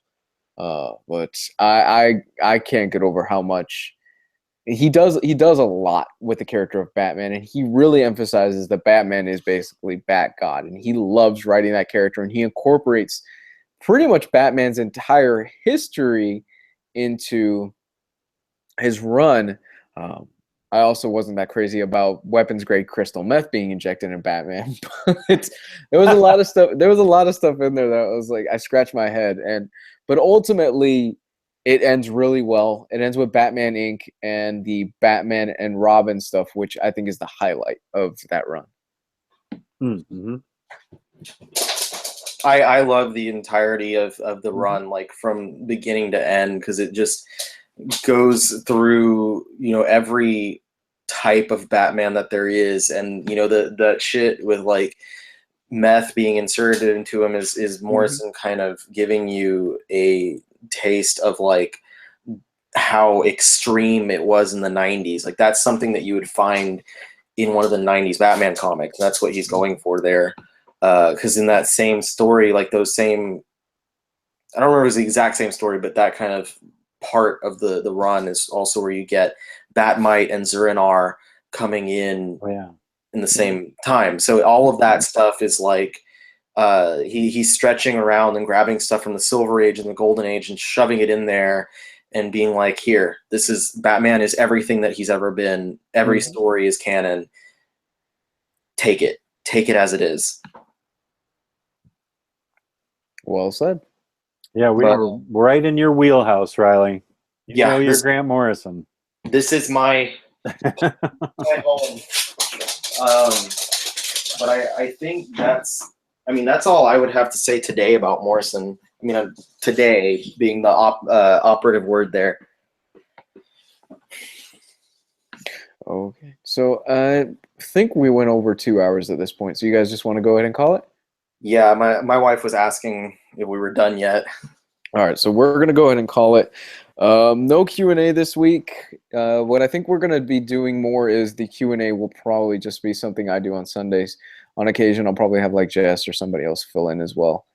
But yeah, because we go long with these episodes, and there's a certain point where it's just like, okay, it's time to cut it off. Because my girl wants me to come to bed. So, but yeah, Jess, where can they find you, man? They can find me on Riley's Facebook page, the Omnibus Collectors Comic Swap and Community. Did I say it right? Yeah, probably. The Facebook group. Yeah, I love that group. It's my reason for living. It's your reason for living. Wow. It really is. I lead a sad, pathetic life, and it's my reason for living. High praise from the Silver The majority of the reason why I still use Facebook. That's really the only reason I use Facebook at this point. I don't even know how to go to my homepage. Well, it's like my wife was telling me, like, because I will tell her something about like that's in the news right now, and then she'll be like, I haven't, or I'll tell her something that my parents or my sister did, and she's like, I haven't been on Facebook more than like 15 minutes in the past month, and I'm like, oh well, because of the group, I'm on there all day, every day. Yeah. And therefore, I see everything else on Facebook. Oh, okay. Riley, where can they find you, man? You can find me on that same page where people get mad at me for not letting them into the group. But it's actually Lewis's fault because Lewis McGregor is the gatekeeper. He's the Heimdall of our group. Yeah, more or less. And the other day, he's like, hey, guys, remember when we had over 100 requests? Yeah, not anymore. And there's like 0 requests. So I've been trying to keep up with it so that he doesn't have to do that again. But it can be kind of daunting when like 50 people request in one day. But yeah, you can find me on the group. You can find me on my channel, Riley Moe, I believe, or you can just search Omnibus Collector. Also, my website is theomnibuscollector.com. Mostly what I do on there right now is just my weekly suggestions for books. I have a couple of wish lists and other articles that are in the pipeline, just in drafts right now. You can also find me in other places. I don't know. Just search my name, honestly. Search the Omnibus Collector or search Riley, RYLEYMO, and you'll find me on other things. I don't know. I'm not very social. Type in NaziLegos.com and you'll find him. I'm curious if that's actually a website. Punch it up and see if Riley's picture shows up. Hold on. I'm actually going to go for it right now. It's an interesting experiment. Nazi Legos. I wonder what you'll get. Nobody's bought it. This is our chance, guys. We could buy this. We could buy the domain name. Put a picture of Riley there with a swastika Lego. Well, I just typed in Nazi Legos onto Google image search, and it popped up exactly what I expected to see. Yeah, I also got an article saying Polish kids to get Nazi Legos for Christmas. Oh my gosh, I'm so sorry I said anything. Oh. Yeah. So you can buy Nazi Legos. Look at that. Oh. Oh no. Jesus. Oh no. Oh, well, here's some for Dead Snow, that like zombie Nazi movie. So that's at least That was a good movie. here's the Nazis from Indiana Jones. The one thing that all of these Legos lack is these Nazis getting punched in the face. Oh, there's Steve Bannon.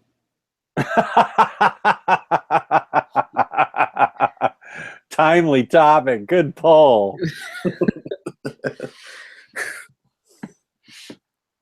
All right, so we're gonna close this out on a Where high can note we with find you, Nazi Legos. Luis? You could find me, well, you're already here, at Hardcover Reviews. If you have not followed me on Facebook, please do so. You can follow me there. It's going to be found in the description at facebook.com/hardcoverreviews. And you could find me on Twitter, twitter.com/hardcoverreview.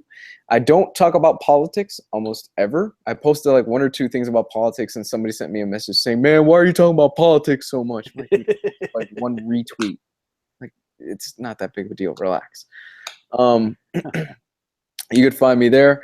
If you want to support this content and this channel and support Silver Fox as well, because he does the new show with me. I hope you don't mind me calling you Silver Fox. I don't mind at all. I think it's funny. You could find me at patreon.com/hardcoverreviews. Listen, I know everybody and their mom has a Patreon at this point.